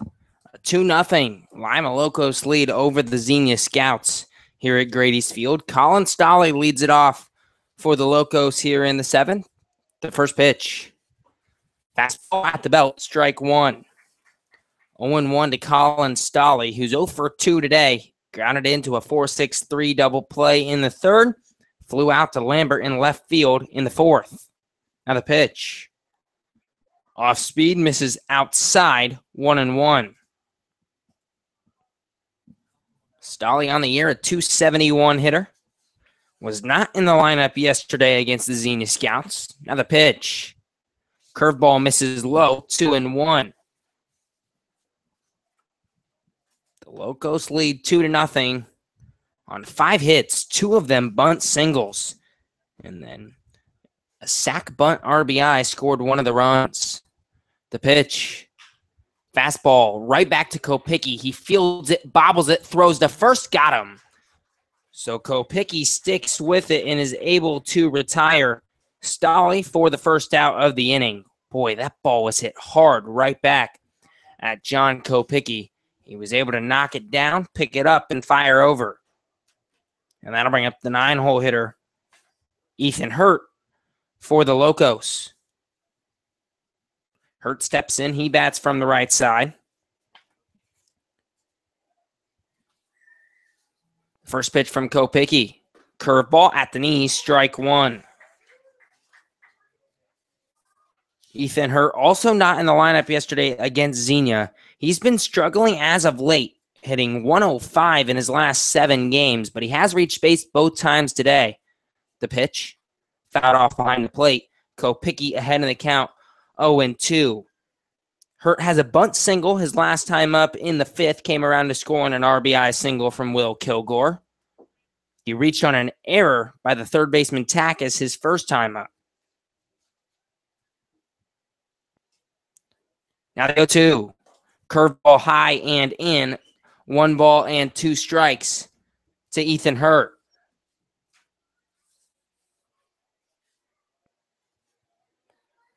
Hurt sets the bat on his back shoulder. Now waves it. The pitch. Curveball swung on and missed. Strike 3. John Kopicki gets the second out of the inning. 2 down here in the 7th. Still a 2-0 Lima Locos lead over the Xenia Scouts. And if I'm not mistaken, that is John Kopicki's first strikeout of the day.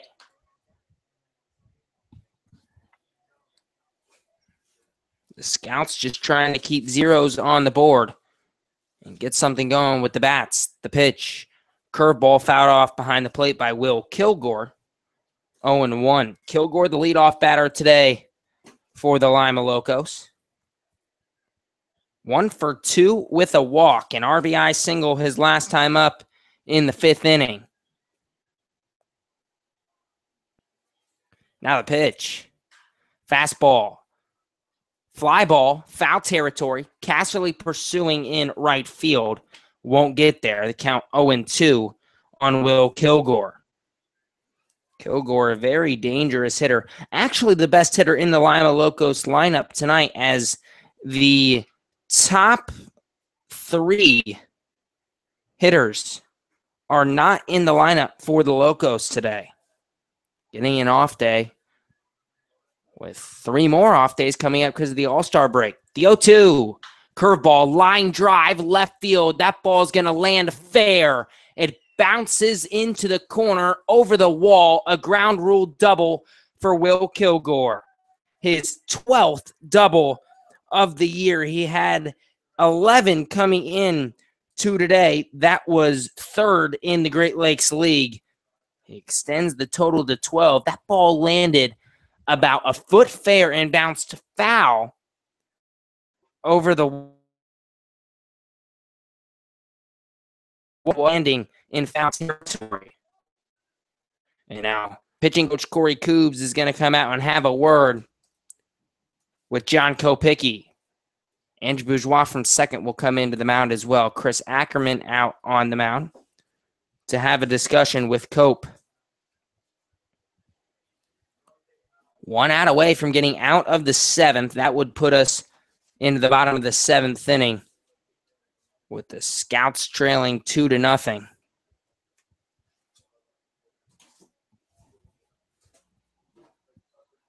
The home plate umpire slowly making his way out to end the meeting. Doesn't have to. Cubes is going to walk off the field. Bourgeois giving Kopicky some words of encouragement. Ross Adolph to the plate.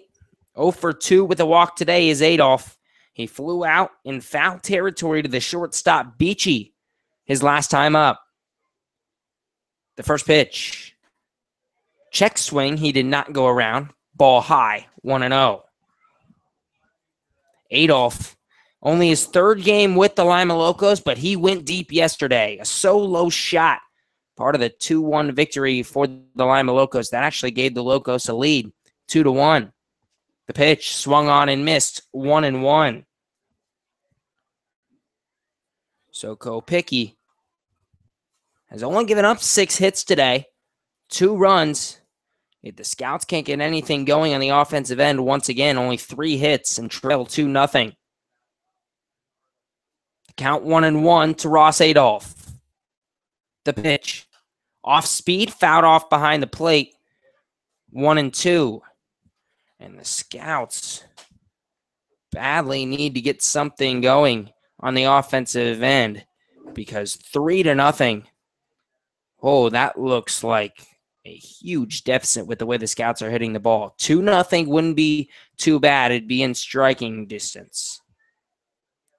The 1-2, and Kopicky will step off as the runner Will Kilgore on second dancing. He's 13 for 18 on stolen bases this year. He was 13 for 17 coming into today and got caught stealing earlier. And now this pitch, well, it looked like it hit Ross Adolph. The home plate umpire is going to award Adolph the base after Adolph shows him that it hit him. I don't know how you make that call. He said the home plate umpire rules that it did not hit Adolph at first. He checks Adolph and says, yep, that hit you. You can take your base. Coach Bubba Cates out to argue, saying that Adolph might have leaned in to that pitch. And now runners on first and second with 2 down for the Locos here in the 7th inning. So Kopicky gets the first 2. He allows the double to Kilgore. He hits Adolph. 2 on, 2 out for the Locos. And Bubba Cates obviously doesn't like the call. Being pretty vocal with the home plate umpire.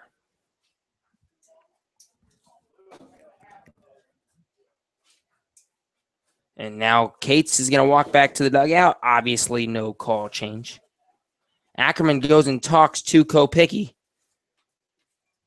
Jack Berry to the plate, 2 down here in the 7th. The Scouts trailing the Locos 2-0. Lima trying to add another one here in the 7th inning. Jack Berry bats from the right side.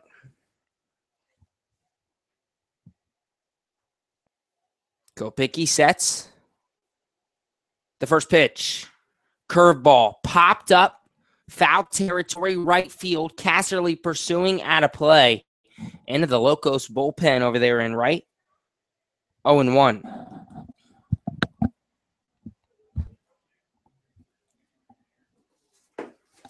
And Casserly thought he had a shot at that one, but ultimately just with the wind blowing out towards right field, that one carried just a little bit too deep.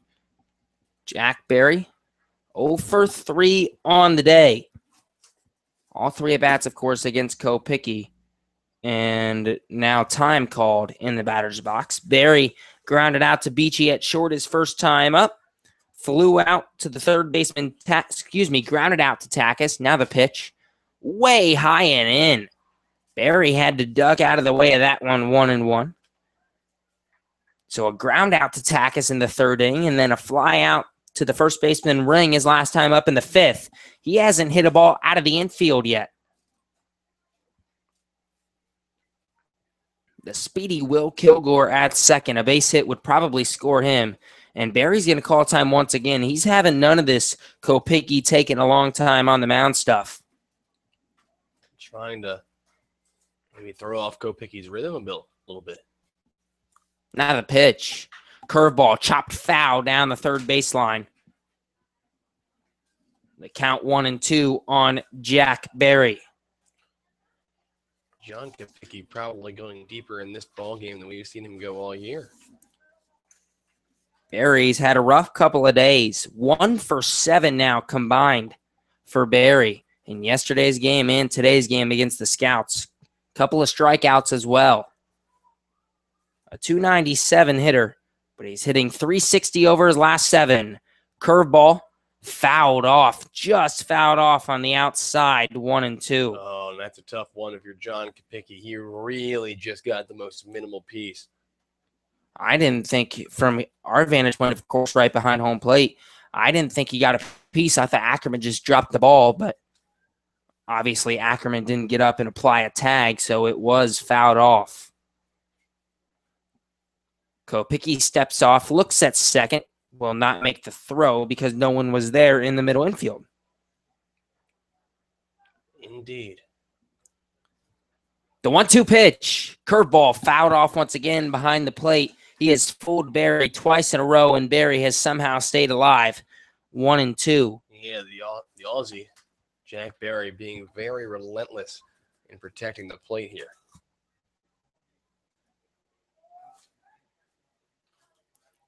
Kopecky takes the sign from the catcher Ackerman. The 1-2 pitch, up high and away, evens up the count at 2-2. 2-0, Lima Locos lead over the Xenia Scouts here in the top of the 7th. 6 hits for Lima, only 3 for Xenia on the other end. And Jack Barry just calls time and takes a deep breath once again. Kopecky just chilling up there on the mound. Barry frustrated. Certainly a battle out there.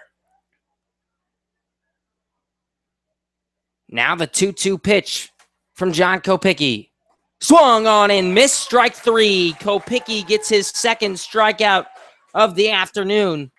He gets out of the jam, and the Scouts trail 2-0 as we head to the home half of the 7th. You're listening to Xenia Scouts Baseball on the Xenia Scouts Radio Network.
A 2-0 Lima Locos lead over the Xenia Scouts as we head to the bottom of the 7th here at Grady's Field. Jordan Lambert leads it off for the Scouts here in the 7th. The first pitch from Brad Croy. Fastball misses outside, 1-0. The Scouts trying to get something going here in the bottom of the 7th. Running out of outs, down 2-0. The pitch. Fastball, line drive, and that'll land right in front of the center fielder, Ethan Hurt. Base hit for Jordan Lambert. I thought for a second Hurt might come on and catch that ball on the run, but he decided to wait back and let it land. Only the 4th hit of the day for Xenia, but the leadoff batter on here in the 7th. That's textbook Jordan Lambert right there, being very aggressive when he sees a pitch he likes on the first pitch of the at-bat. I talked to Lambert before the game. He said he was feeling good. He promised, well, he said if the line was 2 hits, he'd take the over.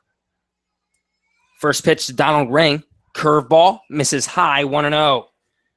Ring bats from the left side. Of course, playing first base today for the Scouts. He's 0 for 1 with a walk. Struck out swinging his last time up in the fourth. The second victim of Brad Croy. The pitch. Off speed, swung on and missed. 1-1. Ring a .233 hitter on the year. He has 5 doubles in his past 10 games, however. The 1-1 pitch. Fastball fouled off down the left field line. 1-2 to Donald Ring. The junior from Hillsdale College has not found the power he's been looking for this summer. 17 home runs with Hillsdale this past year. Set the school record. Was a Division II All-American for the Chargers. Now the pitch. Curveball, base hit, right field. A bloop single for Donald Ring. First and second, nobody down here in the seventh. And now you see some action stirring in the Locos bullpen, and it looks like the Locos manager going to come out to the mound, and it'll be interesting to see if this is going to be it for the starting pitcher, Brad Croy, after allowing a couple of hits here. Ange Bourgeois is going to be up for the Scouts. 2-1, nobody down. Only 3 hits coming into the inning for Xenia. They get 2 here to lead off the seventh. Still trailing Lima 2-0. The Scouts shut out through 6 and, of course, only scored 1 run yesterday as well in a 2-1 loss. And this is really what the Lima Locos do to their opponents. The Locos, the best team in the league, 24-6 on the year. In their last 11 games, they have only scored more than 5 runs 1 time. They have scored 3 runs or less 6 times. Yet in those 11 games, they are 9-2. And it's because they've held up their opponents to less than 3 runs 8 times. Well, and that is exactly the kind of small ball that wins in a wood bat league. Bourgeois squares the bunt. He didn't quite get it down. Fouled it off right back into the catcher's mitt, 0-1. Pitch number 82 that was for Brad Croy. Bourgeois 1 for 2 today. He singled his last time up in the fourth. Lambert on second. The pitch. Way outside, ball 1 to Ange Bourgeois. Nobody down here in the bottom of the seventh. The Lima Locos lead the Xenia Scouts 2-0. The Scouts have struggled hitting the ball all day long. Finally, 2 hits here to lead off the seventh. Bourgeois squares, takes the ball outside, 2-1. So clearly, Ange Bourgeois is thinking bunt all the way in this at-bat. Try to move Lambert over to third, Ring to second with only 1 down. The Scouts trailing by 2 here in the home half of the seventh.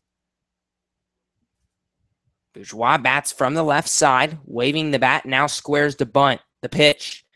Bourgeois takes a ball just below the knees, 3-1 to Ange Bourgeois. And now if you're Brad Croy, you either got to put something in the zone and hope that Ange Bourgeois can't lay the bunt down, or you risk the free 90 feet and loading the bases for Chris Ackerman here with nobody out. Bourgeois already squaring the 3-1 pitch. He laid it down, third base line. The pitcher, Croy Fields, fires to first, and they got Bourgeois by a step, but Ange Bourgeois does his job. Second and third, 1 down for Xenia here in the seventh. Yeah, perfectly executed bunt there by Ange Bourgeois. Just a slow roller that dies in the grass about 10, 12 feet away from the end of the baseline.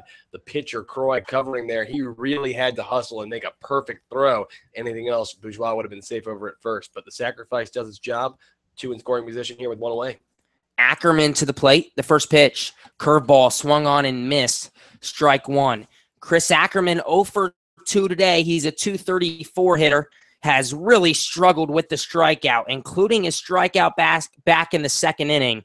He has 30 on the year. The pitch. Fastball fouled off behind the plate. Ackerman already behind the count, 0-2. Chris Ackerman coming into this ball game has had 18 strikeouts in his last 9 games. So an average of 2 strikeouts per game. He bats from the right side. Croy sets. The 0-2 delivery. Ackerman held up on a curveball low and away, 1-2. Oh, that was a close one there. Good job by Ackerman. He almost looks like he was looking to go around, but good thing he didn't. That would have been a very bad strike 3. Ackerman settles back in from the right side. The Scouts trail 2-0 here in the bottom of the 7th to the Lima Locos. The pitch swung on and missed, drop third. Ackerman runs to first. The throw is obviously in time. Ackerman goes down for the 2nd time today and the 31st time this year. That, of course, leads the Xenia Scouts. Yeah, Ackerman, certainly wasn't on the top of the strikeout list in the beginning of the season for the Scouts either. That was the list dominated at one time by Joey Roddy and Dylan Lottenville, but both of those guys have actually been able to get it together a little bit and not punch out as much. But now it's going to be Francisco Andina's job with the tying run in scoring position, but 2 away. He's got to put one in play or at least draw a walk. A new pitcher looks like it's coming up for the Lima Locos. We'll see who it is. We will see who it is. A move made by the Locos. We'll have our 2nd Lima pitcher of the day. The Scouts trail 2-0, bottom of the 7th. 2 runners in scoring position. Francisco Andina to the plate. We'll be right back on the Xenia Scouts Radio Network.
Back here in the bottom of the 7th inning here at Grady's Field, the Scouts trail the Lima Locos 2-0 here in the bottom of the 7th.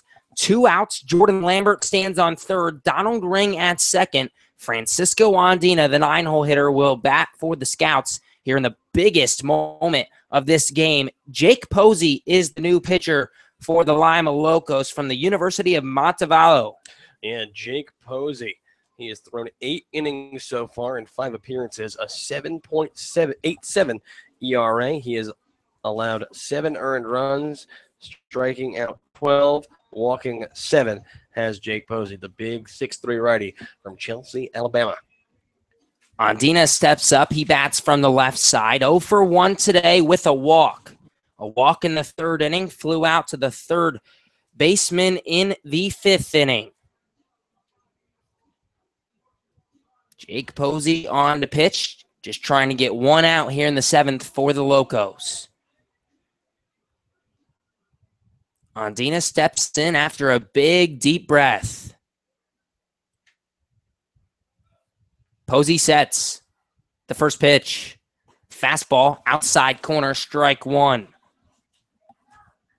The 6'3" righty pounds the zone on pitch number 1. Andina, a 200 hitter on the year. The 5'8" lefty does draw a lot of walks. 21 on the year, make it 22 with the walk today. The 0-1. Fastball, popped up, foul territory, out of play down the 3rd base line. 0-2 to Francisco Andina. And at the end of the day, if you think about it, Gabe, the strikeout from Ackerman kills. That's the one thing that you can't do there with runners at 2nd and 3rd and 2 away. Andina, taking his time, steps out of the box. A deep breath, now steps back in. Posey shakes off a sign from his catcher, Wooten. The pitch.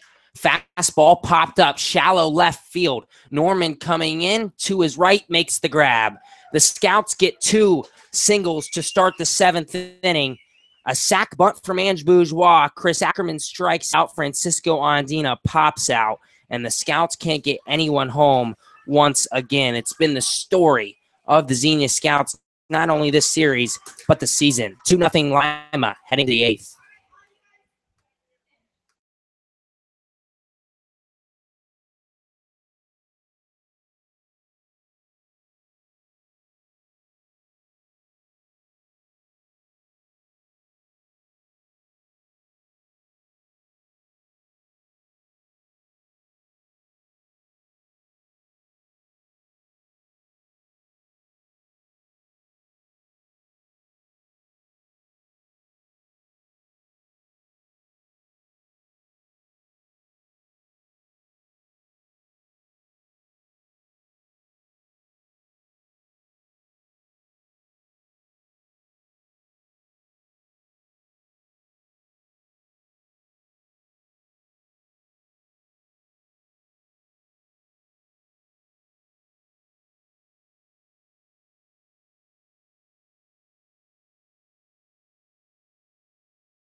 Two nothing Lima as we head to the top of the 8th. The Scouts trail by 2. Kyle Bruner in to pitch for the Scouts. John Kopicki's final line, 7 innings pitched, only gave up 5 hits, 2 earned runs, 3 walks, 2 strikeouts. But the best he's going to be able to do today is a no decision if the Scouts can scratch across a couple of runs in the last couple of innings. Bruner on to pitch the 8th and the 9th. And Kyle Bruner, 3 2/3 innings pitched. He has posted a 17.18 ERA. He has struck out 4 and walked 5 over that period of time. No record posted so far this season. Bruno will face Terrence Norman, Steven Dobbs, and Jonathan Muse, the 4, 5, 6 hitters for the Locos here in the 8th inning. Norman steps to the plate. He bats from the right side.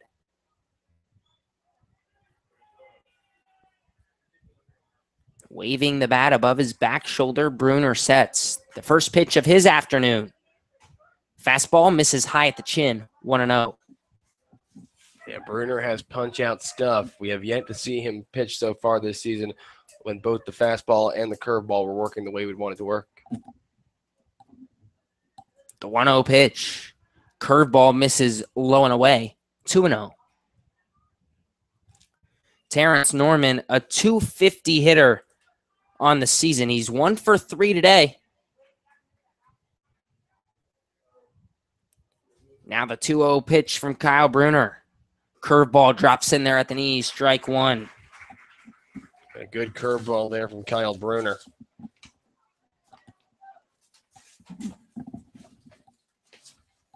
Bruner working pretty quickly now on the mound. Sets the 2-1. Off speed, catches the outside corner, 2-2. He might have got a little bit of a call there. That one looked a little low, but he gets the strike. Yeah, well, hopefully it crossed on the inside part of the zone. Either way, you take what you can get if you're Kyle Bruner.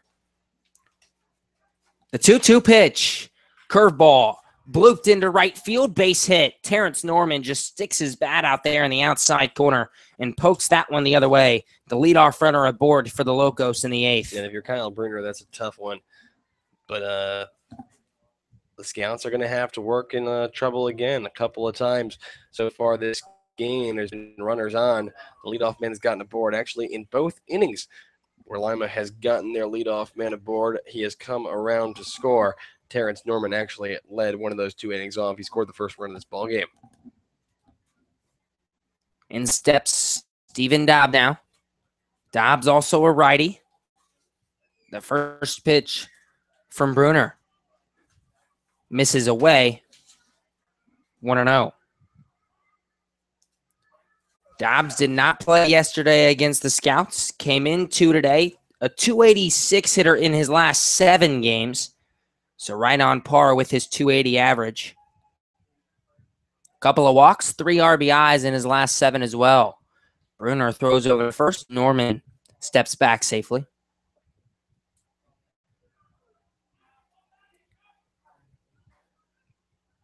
Dobbs steps out. Bruner now waiting on him.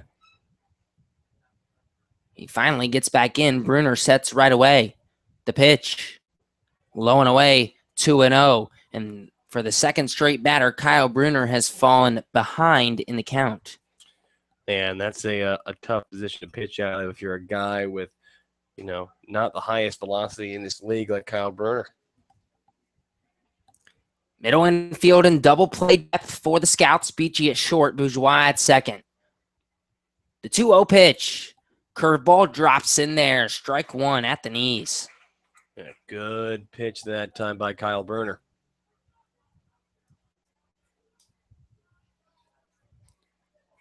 Dobbs steps out once again. A deep breath and back in. He's only struck out 2 times in his last 10 games. Now the pitch, runner going, curveball popped up, shallow left field, Takis going back, foul territory, and he dropped the ball. And the runner cannot advance because it was in foul territory. So it's just a strike to count 2-2. But that ball hit Takis's palm and just fell right out of the glove. Oh, and that is absolutely tough if you're Kyle Bruner. No question about it. Bruner nodding over toward Takis, gives him the thumbs up. We're good. Talking to his third baseman. We saw Takis not field a ball cleanly back in the third inning. So the error was on Takis, but ended up being no harm done as Kopicki got out of the inning in the third. He drops that ball there. We'll see if Dobbs makes him pay. The 2-2 pitch. Curveball, line drive, base hit, left field. First and second, nobody down for the Locos, and there's the payment from Steven Dobbs. Yeah, no, it's we've seen it a lot throughout the summer where the Scouts will make errors in the field, and ultimately it comes back to bite them, 1 or 2 pitches later. So now Bruner has to work with runners at first and second here and nobody out. And pitching coach Corey Coombs is going to come out and talk to Kyle Bruner. And I'm not trying to be over dramatic here or anything, but that feels devastating. Instead of 1 out, a runner on first. The Scouts still trailing 2-0.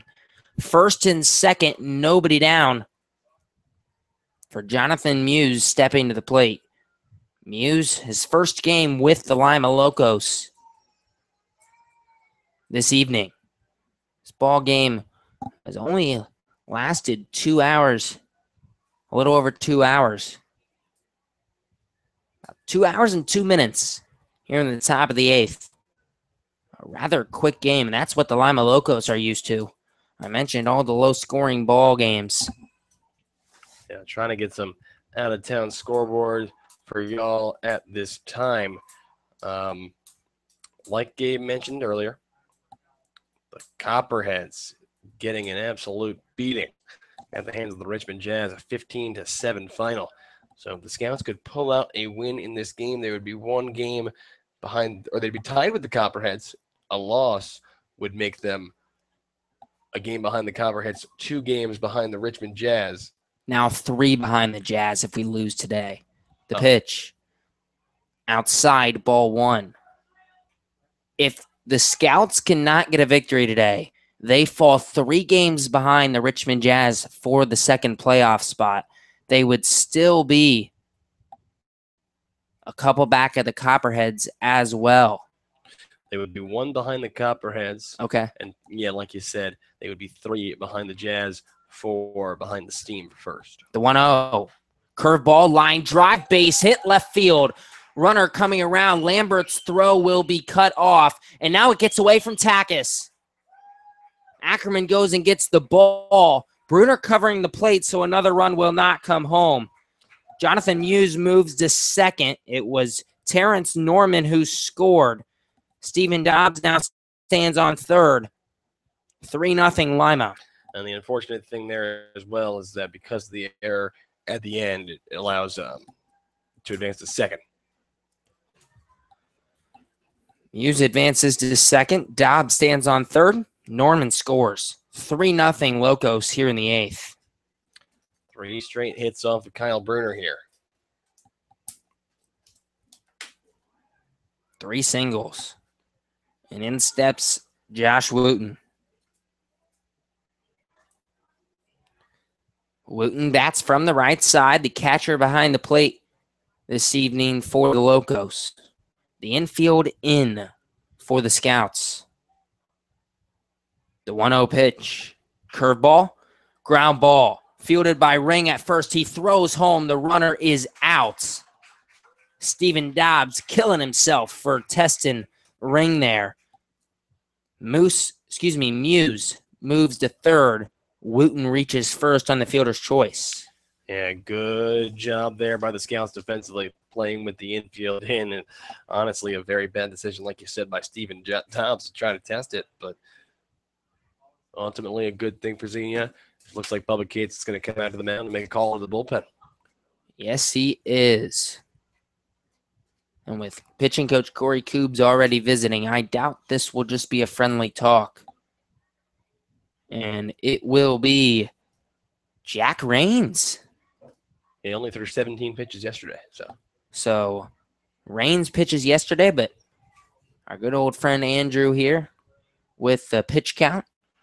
Yeah, that's why. It's the advantage of living with Corey Koobs, is having to know all these things by heart. And another rough outing for Kyle Bruner. 3 hits given up. Pitches 1/3 of an inning.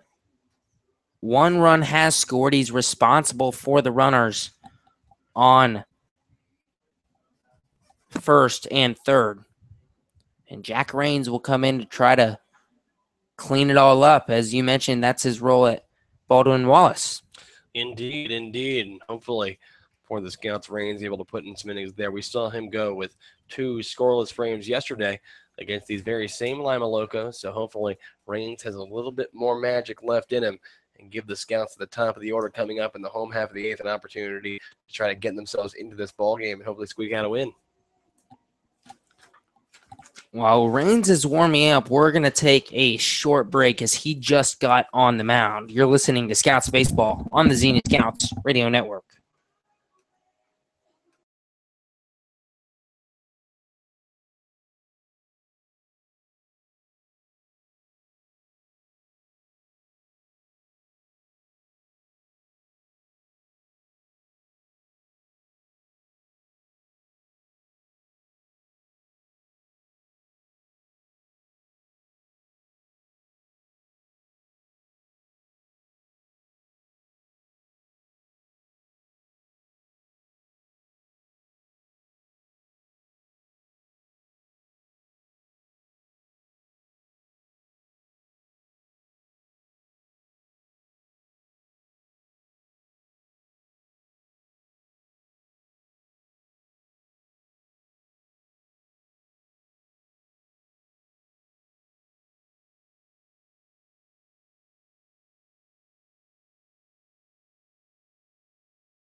Jack Rains in the pitch for the Scouts. Colin Stolly walks to the plate for the Locos. And my apologies, we're going to have a pinch hitter. It's going to be Tyler Tolbert at the plate for the Lima Locos. Tolbert, one of the Lima Locos All-Stars, one of the best players in this league. A .381 hitter, 7th in the league in average, tied for 3rd in the Great Lakes League in hits with 40. The first pitch from Rains. Outside corner, strike one. Tolbert is on a 20-game hit streak. He has a hit in 25 of his 27 games. And with the at-bat here, he puts his 20-game hit streak on the line. Am I correct? Yeah, a lot of pressure here on Tolbert. He did get his only hit of yesterday's ball game off of Jack Rains, though. Rains throws over, runner breaking from the plate. Ring throws home, and he is out. A beautiful play by Donald Ring. Jack Rains doesn't check third. He throws over to first. Wooten, of course, dives back safely. Jonathan Muse trying to head for home, and Donald Ring with the gun home, 2 down. Yeah, nice little Hillsdale connection there from one catcher to another, and Chris Ackerman and Donald Ring in a big second out there to help keep this hopefully a 3-0 game. Rains checking first, the 0-1 pitch. Curveball, ground ball to the right side. Bourgeois picks it up, flips it over to Beachy at second, and that'll do it. So Tyler Tolbert ends his 20-game hit streak here in the 8th inning. Boy, that's tough. Only one. I mean, hopefully they don't bat around at the top of the ninth. I sure hope not. A 3-0 Lima Locos lead as we head to the home half of the 8th. You're listening to Scouts Baseball on the Xenia Scouts Radio Network.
We head to the bottom of the 8th inning here at Grady's Field. A 3-0 Lima Locos lead over the Xenia Scouts. The Scouts struggling to hit the ball once again today. 5 hits, no runs. Jake Posey still on in relief for the Lima Locos. Brad Croy, the starting pitcher, pitches 6 2/3 of scoreless baseball, only allows the 5 hits. Here in the 8th, Ben Beachy, Ryan Park, and Aaron Takis, the 1-2-3 hitters for the Scouts, due up, trying to pull the Scouts back in this ball game. Beachy bats from the right side. The first pitch from Jake Posey. Fastball right down the middle, strike one. Ben Beachy 0 for 3 today. A ground out to short, a fly out to center, then a fly out to Adolph in right. That one went all the way to the warning track. Now the pitch. Way outside, 1-1. Ben Beachy coming into this game had a hit in 10 of his last 12. The best batting average on the Scouts team in 309. Now the pitch. Fouled off behind the plate, 1-2. Scouts need to get something going fast here, but with the top of their order up, Beachy, who, statistically speaking, is due for a hit sometime or another. Ryan Park is already 2 for 3 today, so hopefully these guys can spark something. The 1-2. Fastball high and tight, 2-2 to Ben Beachy. Beachy's hitting .341 with 8 RBIs over his last 10 games. So he's actually improved on the .309 average he has now. The pitch. Fastball high at the eyes, 3-2. The junior from Otterbein University trying to lead this inning off right for the Scouts. The 3-2 pitch. fouled off behind the plate. Beachy protects the inside corner there. We'll stay at 3-2. Good job there by Beachy to protect. A run in the 4th, the 5th, and the 8th for the Locos. Lima does have someone going in their bullpen right now. The 3-2 pitch. Outside, ball 4. Ben Beachy is on with a walk. The Scouts have their leadoff runner aboard here in the 8th. Yeah, good job there by Beachy protecting the plate when he was behind in the count. 1 ball, 2 strikes. When the count was even 2 balls, 2 strikes. And now the Scouts with a man aboard and a hot hitter in Ryan Park coming to the plate. This is the Scouts' 4th time this game having the leadoff runner on. Throw to first. Beachy dives back safely. Ryan Park is 2 for 3 today. A couple of singles in the 1st and the 3rd inning. A fly out to left his last time up in the 6th. The pitch. In the dirt. Ball 2. Excuse me, ball 1 on Ryan Park. 1-0. Park a switch hitter, but batting from the left side because of the righty Jake Posey on the mound. Posey sets. The 1-0 pitch. Fastball misses low once again. 2-0 to Ryan Park. We talk about Posey. He's not one of the great pitchers, at least statistically speaking, in this bullpen for the Lima Locos. A 7 ERA, or a greater than 7 ERA. And the Scouts need to capitalize here because you never know who they're going to roll out of the bullpen next. Park steps back in, taps the outside part of the plate. Now the 2-0 pitch. Outside, ball 3. Ryan Park ahead in the count, 3-0.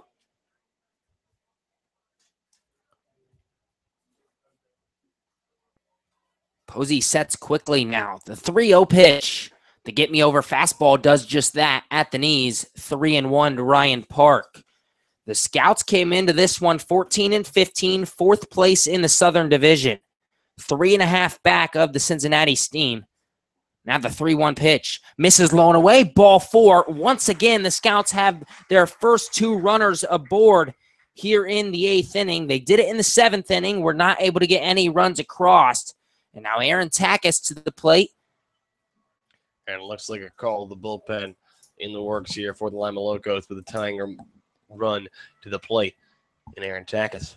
Jake Posey will take a seat. So he gets the final out in the 7th inning to help the Locos out, but then walks 2 in a row to begin the 8th inning. So he only pitched a third of an inning. He's responsible for the runners on 1st and 2nd. We're going to take a short break. We'll see who the new pitcher is for the Locos. The Scouts trail 3-0 to Lima. You're listening to Scouts Baseball on the Xenia Scouts Radio Network. Chandler Stilling.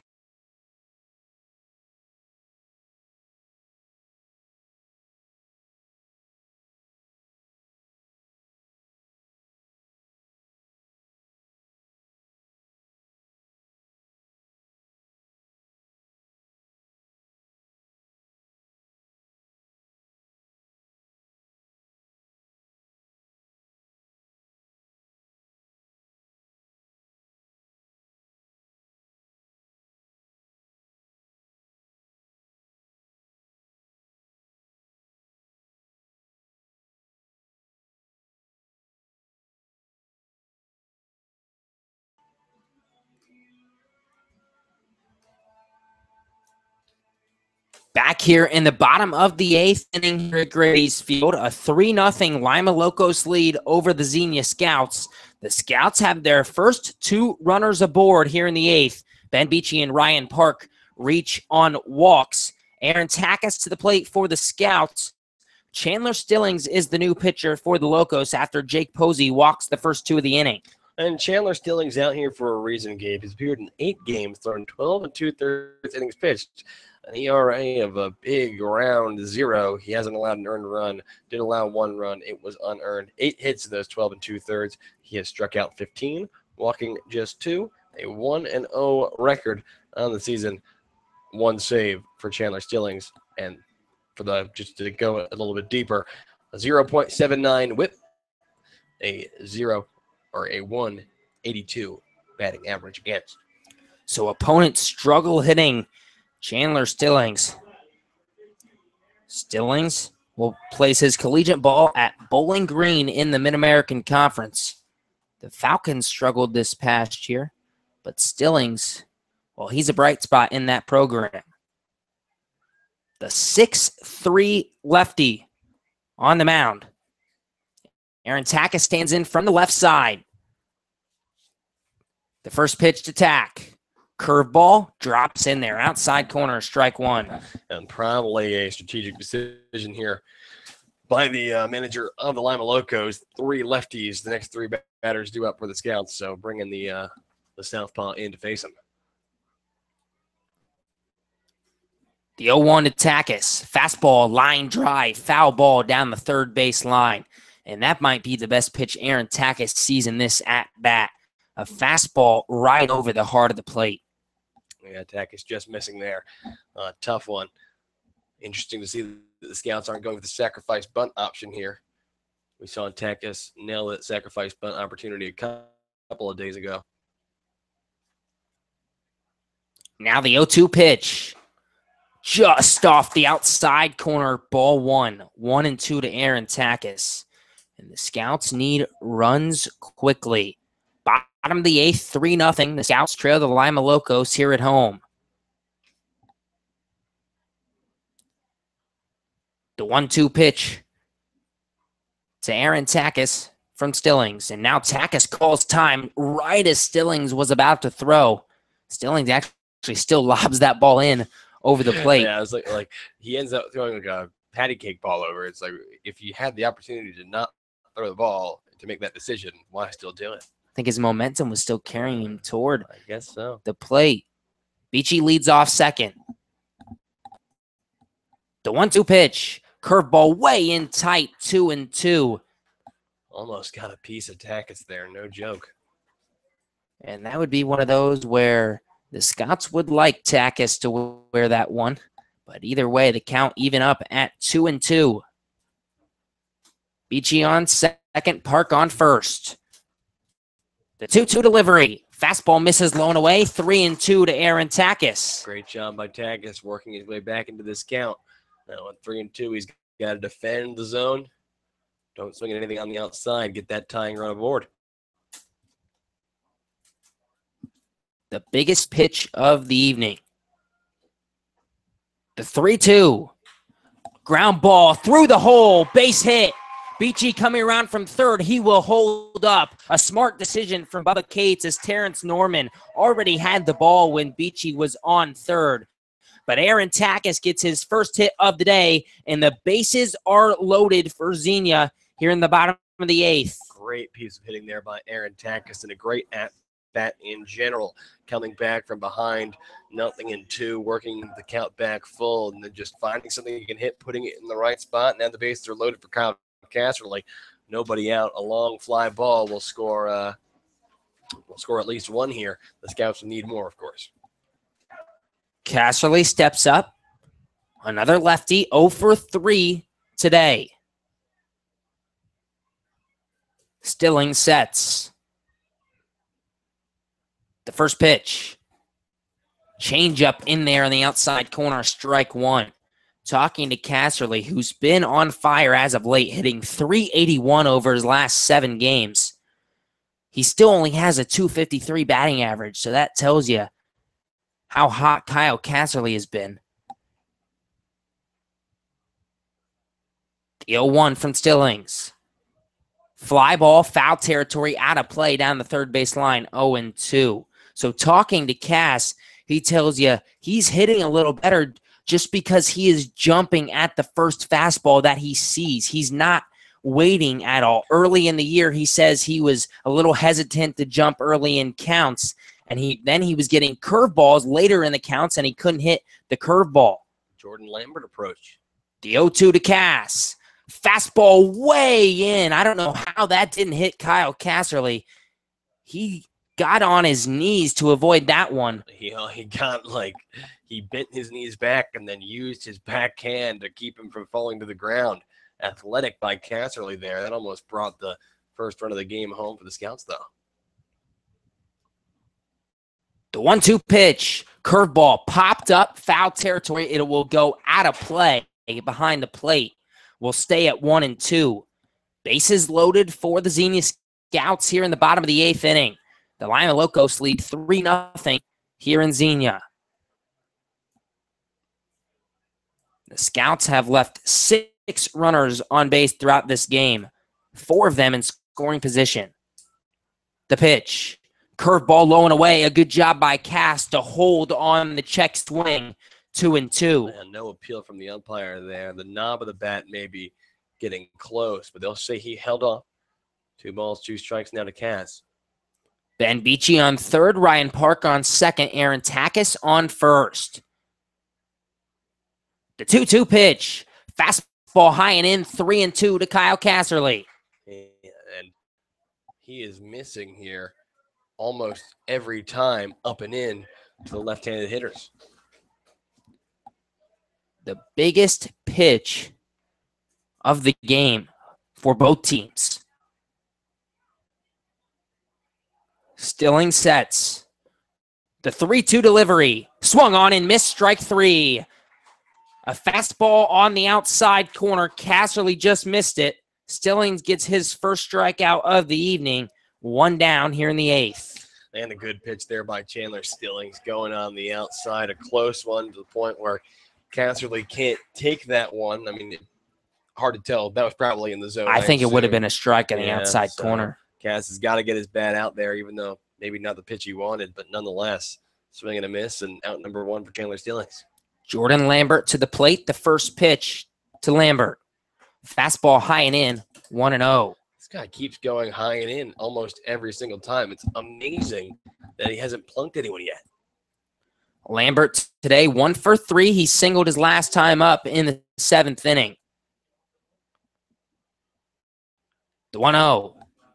Fouled off behind the plate. That fastball was in the exact same spot as the first pitch. It would have been a ball high and tight. Lambert looking to jump on that inside fastball, just couldn't hold back. 1-1. Yeah, Lambert just getting fooled a little bit there. Fouls it straight back.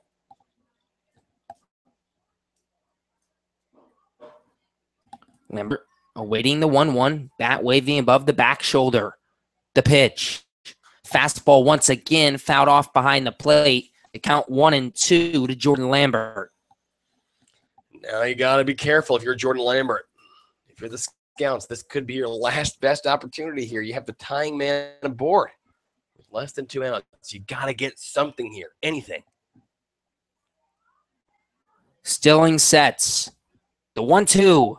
Fastball swung on and missed up high. 2 straight strikeouts for Chandler Stillings. 2 down here in the 8th. And that what all comes down to Donald Ring here, quite frankly. Ring steps up, 1 for 2 today. A single his last time up in the 7th. A strikeout in the 4th. He walked in the 2nd inning. Ring bats from the left side. Bases loaded for the Scouts. 2 down here in the bottom of the 8th. Trailing the Lima Locos 3-0. Chandler Stillings on the mound. The first pitch. Fastball popped up left field. Norman going back, and he will settle under it and make the grab right in front of the warning track. Bases loaded, nobody down for Xenia, and they cannot get anyone across. The Scouts just haven't been able to hit with runners on base throughout the past couple games, and quite frankly, throughout the whole season. 3-0 Lima heading to the 9th.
Michael Pineda O'Donnell on to pitch the ninth for Xenia. Jack Rains goes 2/3 of an inning, does his job to end the eighth. Pineda O'Donnell out for the ninth to try to get the Scouts back into bat, only down 3. Michael Pineda O'Donnell, 25 2/3 innings pitched. He's appeared in 8 games, starting 3 of them. A 6.66 ERA for Mike, a 1-2 record on the year. He has struck out 13, walking 10 over that period of time. Opponents are batting .305 against Michael Pineda O'Donnell. First pitch from O'Donnell. Ground ball by Ethan Hurt. Takis fields it on a hop. 1 away here in the ninth. Solid 1 pitch out there for O'Donnell. Good job defensively there by Takis as well. And that brings up Will Kilgore at the top of the order for the Locos. Kilgore 2 for 3 with a walk today. He bats from the right side. And actually, his last 2 times up, an RBI single in the 5th and then a double in the 7th. It was a ground rule double that hopped over the left field wall. The first pitch, curveball catches the outside corner, strike 1. Kilgore, that was his 12th double of the year, his last time up. He was 3rd in the league in doubles coming into this game.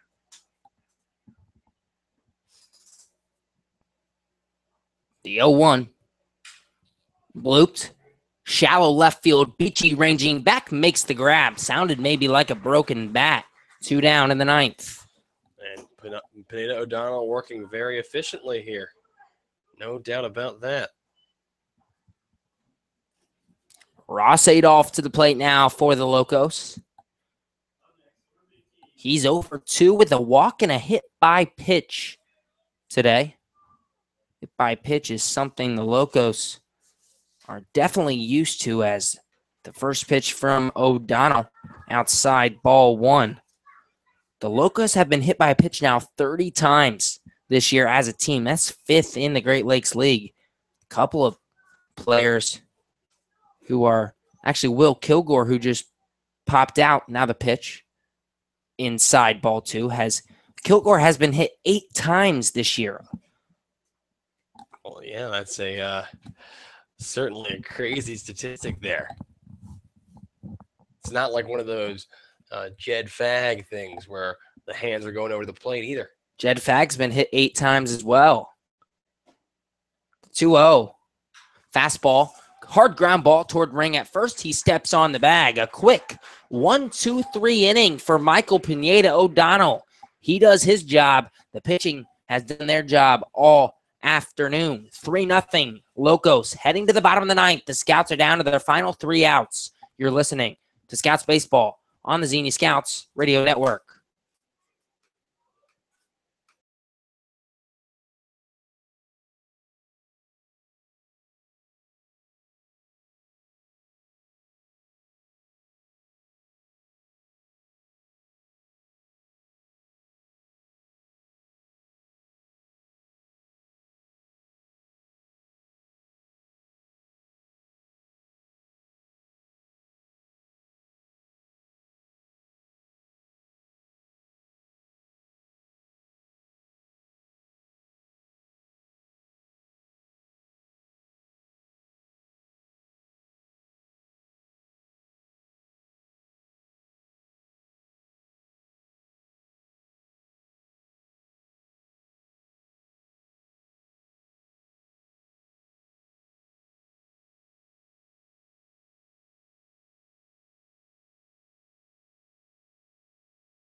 We head to the bottom of the 9th here at Grady's Field. The Scouts trail the Lima Locos 3-0 down to their final 3 outs, and it'll be up to Ange Bourgeois, Chris Ackerman, and Francisco Wandina, the 7, 8, 9 hitters for the Scouts, to keep this game alive.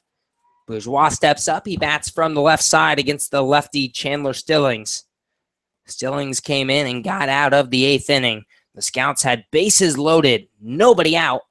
The first pitch to Bourgeois, low 1-0, and they could not bring anybody home.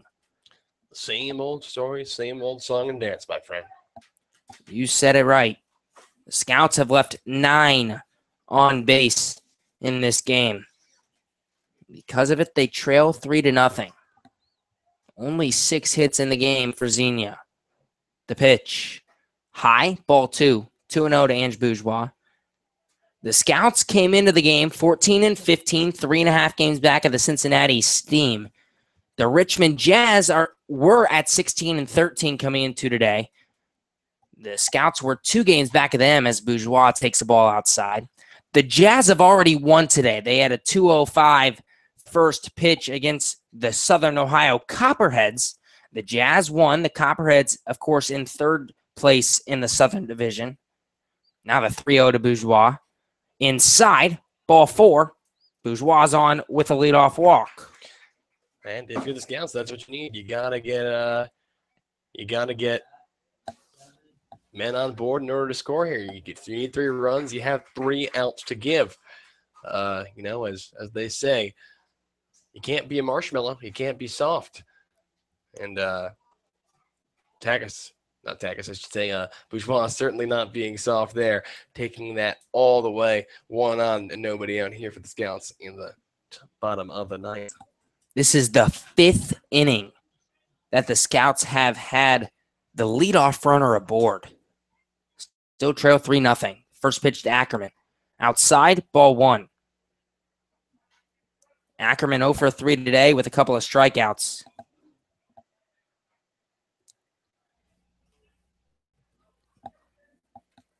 Strikeout his last time up in the 7th inning. The 1-0. At the knees, strike 1 to Chris Ackerman, 1-1. Going back to that hit by pitch, that was a long time coming because our guy Schilling almost hit so many guys. The pitch. Outside, ball 2. Everything to the lefties was up and in. And yes, just to clarify, I actually did say Bourgeois walked, but ball 4 hit Bourgeois on the front arm. So it technically will be ruled as a hit by pitch. The pitch. Ackerman chops 1 foul. 2-2. I like the use of the word marshmallow I try, my friend. I do my best. Could use marshmallow though, honestly. S'mores, beautiful July evening here in Xenia. Camp out. The 2-2 to Ackerman. High, ball 3. Full count on the catcher from Hillsdale College. Nobody going in the bullpen for Lima right now, so they're going to stick with their guy. If the Scouts can get a couple of guys on, you never know. The 3-2 from Stillings. Low, ball 4. Again, the first 2 runners on here in the 9th for the Xenia Scouts. They had the first 2 runners on in the 8th. They had the first 2 runners on in the 7th. The Scouts have not gotten any runs tonight. And now Francisco Andina, the 9-hole hitter for the Scouts, comes up, nobody down. Runners on first and second, and we're going to have a mound visit. We'll see if, as you said, no one in the bullpen, we're not going to have a change here. Yeah, well, there's no one in the bullpen. So unless they're going to pull a position player and put that position player like the Scouts do with Caden Owens, that probably throws people for a loop all the time. And just to finish my thought on the standings, the Jazz beat the Copperheads. So the Copperheads fall to 15-15. With a win today, the Scouts would be tied for 3rd with the Copperheads at 15-15. Both of those teams would be 2 games back of the final playoff spot in the Jazz because both the first place and second place teams in the division get a playoff spot. With a loss, the Scouts fall 3 games back of a playoff spot with 11 to go. Andina bats from the left side. The first pitch. Fastball at the knees. Strike 1. Oh, well-placed pitch that time. Andina 0 for 2 with a walk today. Flew out to the left fielder Norman his last time up. Bourgeois leads off a second. Ackerman on first. The 0-1 pitch. Inside, hard ground ball, fair ball, base hit. Bourgeois will come around to score. Ackerman moves to third. Ondina at second. They're going to wave Ackerman home. Ackerman coming home. He slides. He's safe. Ondina stands at second. A 2 RBI double for the junior. And we've got ourselves a 3-2 ball game here in the ninth. And Ondina out there pumps his fist. He is hyped. Probably one of the clutchest hits we have seen all year off the bat of Francisco Ondina. And just like that, in a game that had seemed hopeless, a glimmer of light, a lantern in the distance that we see off the bat of Francisco Ondina, and with nobody out and the tying runner in scoring position, this suddenly becomes a very intense ball game here this afternoon at Grady's Field, Gabe. Ondina delivers. We are going to have a pitching change from the Lima Locos. Chandler Stillings will not get the save. Scouts still trail 3-2 here in the bottom of the ninth. We're going to step aside just for a second. Don't go anywhere, folks. We've got a good one here at Grady's Field.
Back here in the bottom of the ninth, the Scouts trail the Locos 3-2 here in the ninth inning.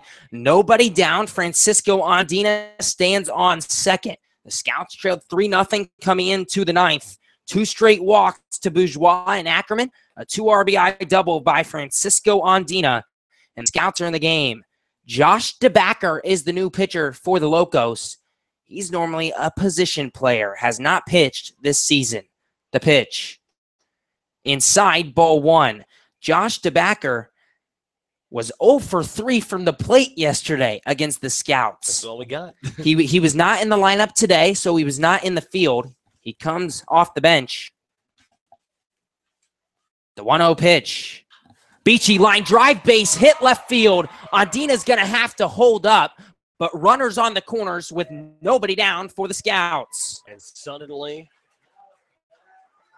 it's just been exciting here.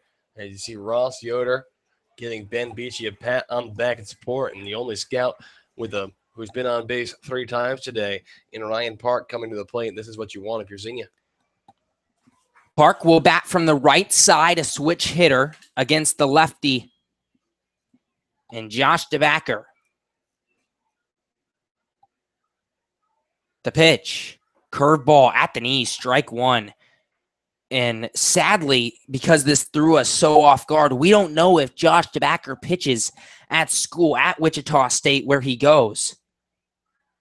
The 0-1 pitch. Fastball outside corner, strike 2.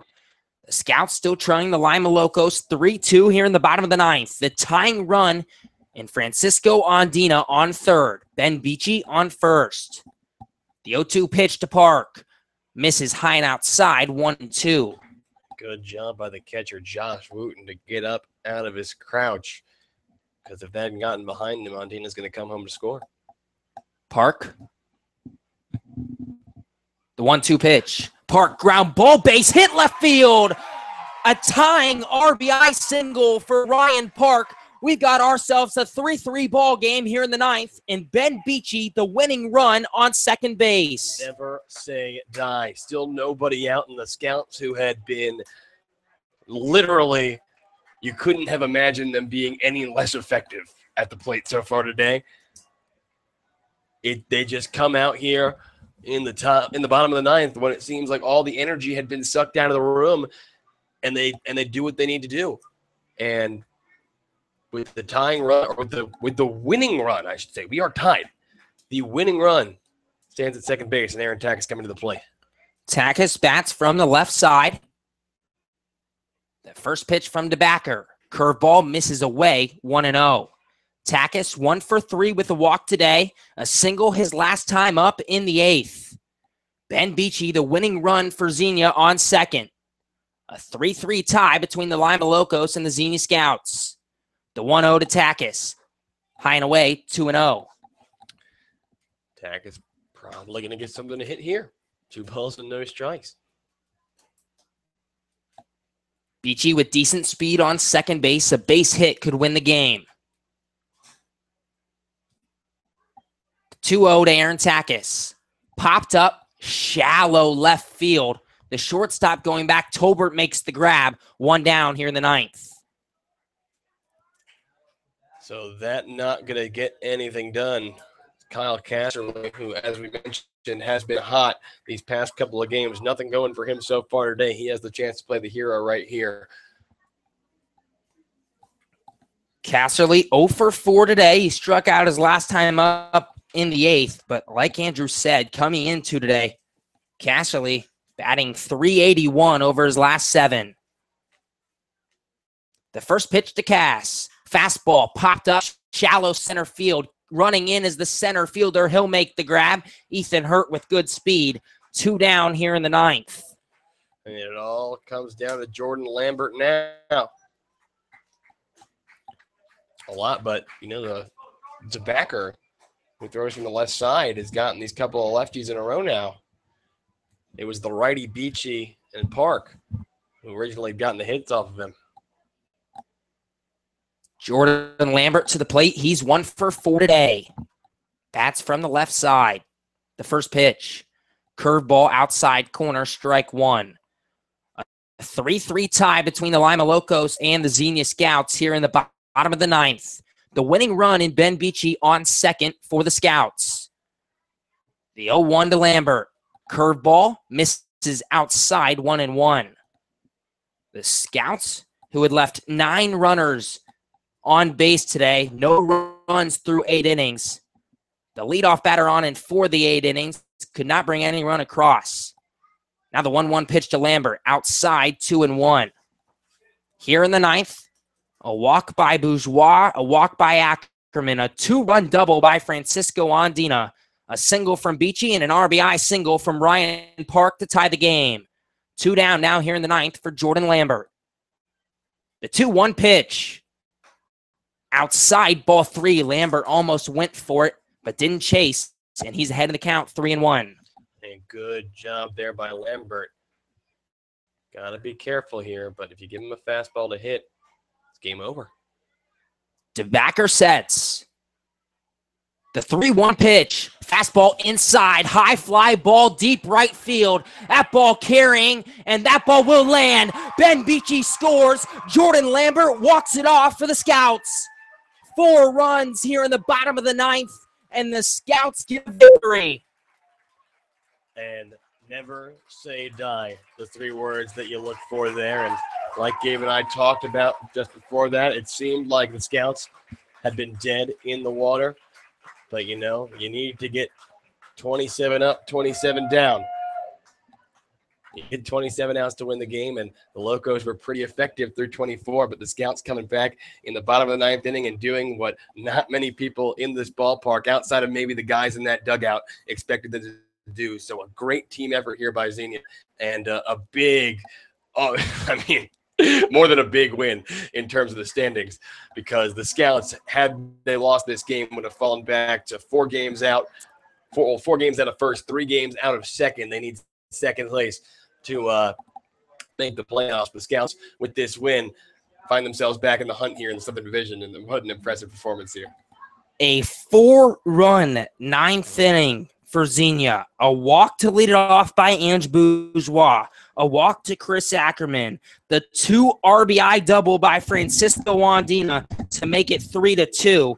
A single by Ben Beachy, and then an RBI single by Ryan Park to tie the ball game at 3. Aaron Takis and Kyle Casserly went down on flyouts, and then Jordan Lambert, an RBI single to win the game for the Scouts, makes it a 4-3 victory for Xenia. The Scouts improved to 15-15 on the year. With the Copperheads loss today, they fall to 15-15. The Scouts are now tied for 3rd place in the Southern Division. The Jazz sit at 17-13, so the Scouts still 2 back of a playoff spot heading in to the All-Star break. But wow, what a victory for the Scouts here today. And we are currently trying to get Jordan Lambert up here for a post-game interview. The whole Scouts team gathered around the dugout, so we don't know if we're going to be able to get Lambert tonight. Well, hopefully we can. And Gabe, I know this is funny, right? Because we talked about that earlier in the game, but when I talked to Jordan Lambert before the game and I asked him how many hits, he said, I'm feeling 2. He said he would take 2. And, well, that second hit, a pretty big one. His 15th RBI of the year wins it for Xenia. And now, heading into the All-Star break, you needed some momentum if you were the Scouts, and you got it today. And that's absolutely right. And the Scouts will have to take on, I believe it's the Southern Ohio Copperheads. A 3-game series with the Southern Ohio Copperheads coming back from the All-Star break, the team that we are now tied with for 3rd place. And essentially what that series serves as is the team, whoever, a 3-game sweep for either team essentially will eliminate the other team from contention. Yes. But even if one team takes 2 and the other takes 1, that'll be a big-time advantage for that team. But we got Jordan Lambert here on for a post-game interview. Jordan. How we doing, fellas? We are fantastic after that 9th inning. Of course, you see your teammates, a couple of walks to begin the inning. You saw what Takis and Cass did in the 2 at-bats before you. Cass kind of ahead of a pitch, just kind of blooped one out to center field. Were you thinking about anything except a fastball you could jump on? Well, the previous at-bat, I knew that they were pitching me inside, and I felt like they might try to do that again, so I was kind of sitting on that, Sorry, guys, I'm still out of breath. But, I was kind of waiting on that inside fastball and just hoping I would get it, and 3-1 came around, and I got it and was able to jump on it. Crushed the ball out to right field. It landed on the warning track. Ben Beachy came around to score a 4-3 victory for the Xenia Scouts. Lambert went 2 for 5 today, and I believe, according to my man Andrew Alix over here, you called the 2 hits again once today. I did. It was I set the line at 2, and then I was like, I think I might get 3, but 2 sounds about right for the day. So. And for those of you who haven't been following along, we play a little game. How many hits does Jordan Lambert think he's going to get? I believe he's now 5 for 8 or 5 for 9 on predictions. Yeah, I think I'm over 500. Yeah, you're definitely over 500. And the second one happened to be the biggest hit, quite frankly, of the Scouts season to put them back at 500 and only 2 games out of a playoff spot. With a loss, the Scouts would have fallen 3 games behind the Richmond Jazz for a playoff spot. And heading into the All-Star break, only 11 games left. That would have been hard to climb out of. Jordan, would you say, granted, I know this is not school ball, but would you say this is one of, if not the biggest hit of your career? It's definitely one of. Anytime you can walk it off and in the fashion that we did, and we came back, we hadn't really been able to put anything together all game. And then to put stuff together in the last inning on Dina coming up and getting a huge hit down the line, and that was awesome. And then with me being able to come up and do it with 2 outs, and it was definitely one of the best moments that I've had as a player. Do you remember the last time you walked one off? I think, honestly, it's been a long time. I think I was probably 10 years old. I walked one off in the Dixie Youth World Series. But I think that was like 2005. So right. It's been about 12 years, I think. Well, thanks for doing that for us. We really we really appreciate it. Jordan Lambert here with us post game. The Scouts get a victory 4-3. Xenia improves to 15-15. Had one more question for you here, Jordan. Heading into the All-Star break, what's it mean to get some momentum like this with only 11 games left in the year? Well, it's huge. This Lima team, they're one of the best teams in the league. They've been, I forget how many games they've won in a row, 10 of their last 12 or 13 or something like that.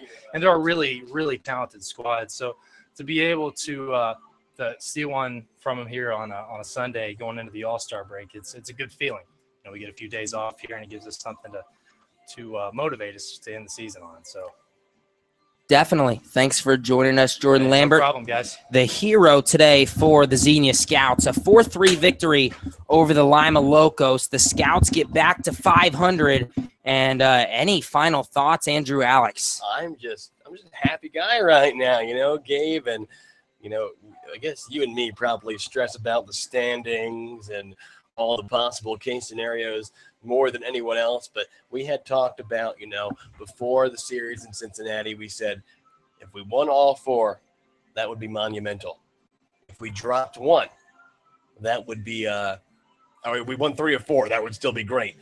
If we lost 3 or 4, that would be really bad. We could live with 2-2.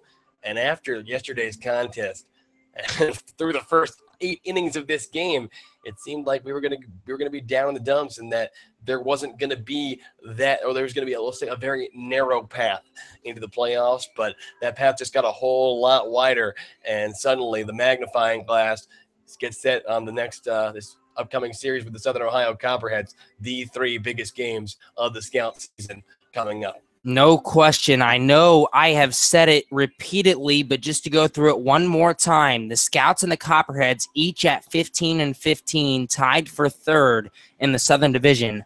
Both teams 2 games back of the Richmond Jazz for a final playoff spot. The Scouts score 4 in the 9th, and they walk it off here at Grady's Field. A 4-3 victory over the Lima Locos. We're at the All-Star break. We've got 3 days off, Monday through Wednesday. Now, what are you going to do with your spare time, Gabe? I am going to honestly have no idea. I'm just going to enjoy not having to wake up at 8 or 9 in the morning every day. Oh, yeah, and I am going to probably sleep all day and hopefully maybe catch a Reds game or something. That's pretty bad, right? You do the baseball. And then you get the baseball in your off days, too. So a very American job we do here, Gabe. Gotta love it. Gotta love it. Gotta love it. Crisscross in the Midwest, doing some baseball games. The Scouts win 4-3. They're 15-15, and they've got a shot at the playoffs heading into the final 11 games. We will talk to you Thursday here at Grady's Field. We're going to play 2 that Thursday against the Southern Ohio Copperheads. A doubleheader on Thursday, a single game on Friday in that 3-game series. So we will talk to you at 5:05 on Thursday evening. Have a great few days off. Enjoy the beginning of your week, and we will be right back on Thursday bringing you some Xenia Scouts baseball. The Scouts walk it off, a 4-3 victory. Have a blessed night, everybody.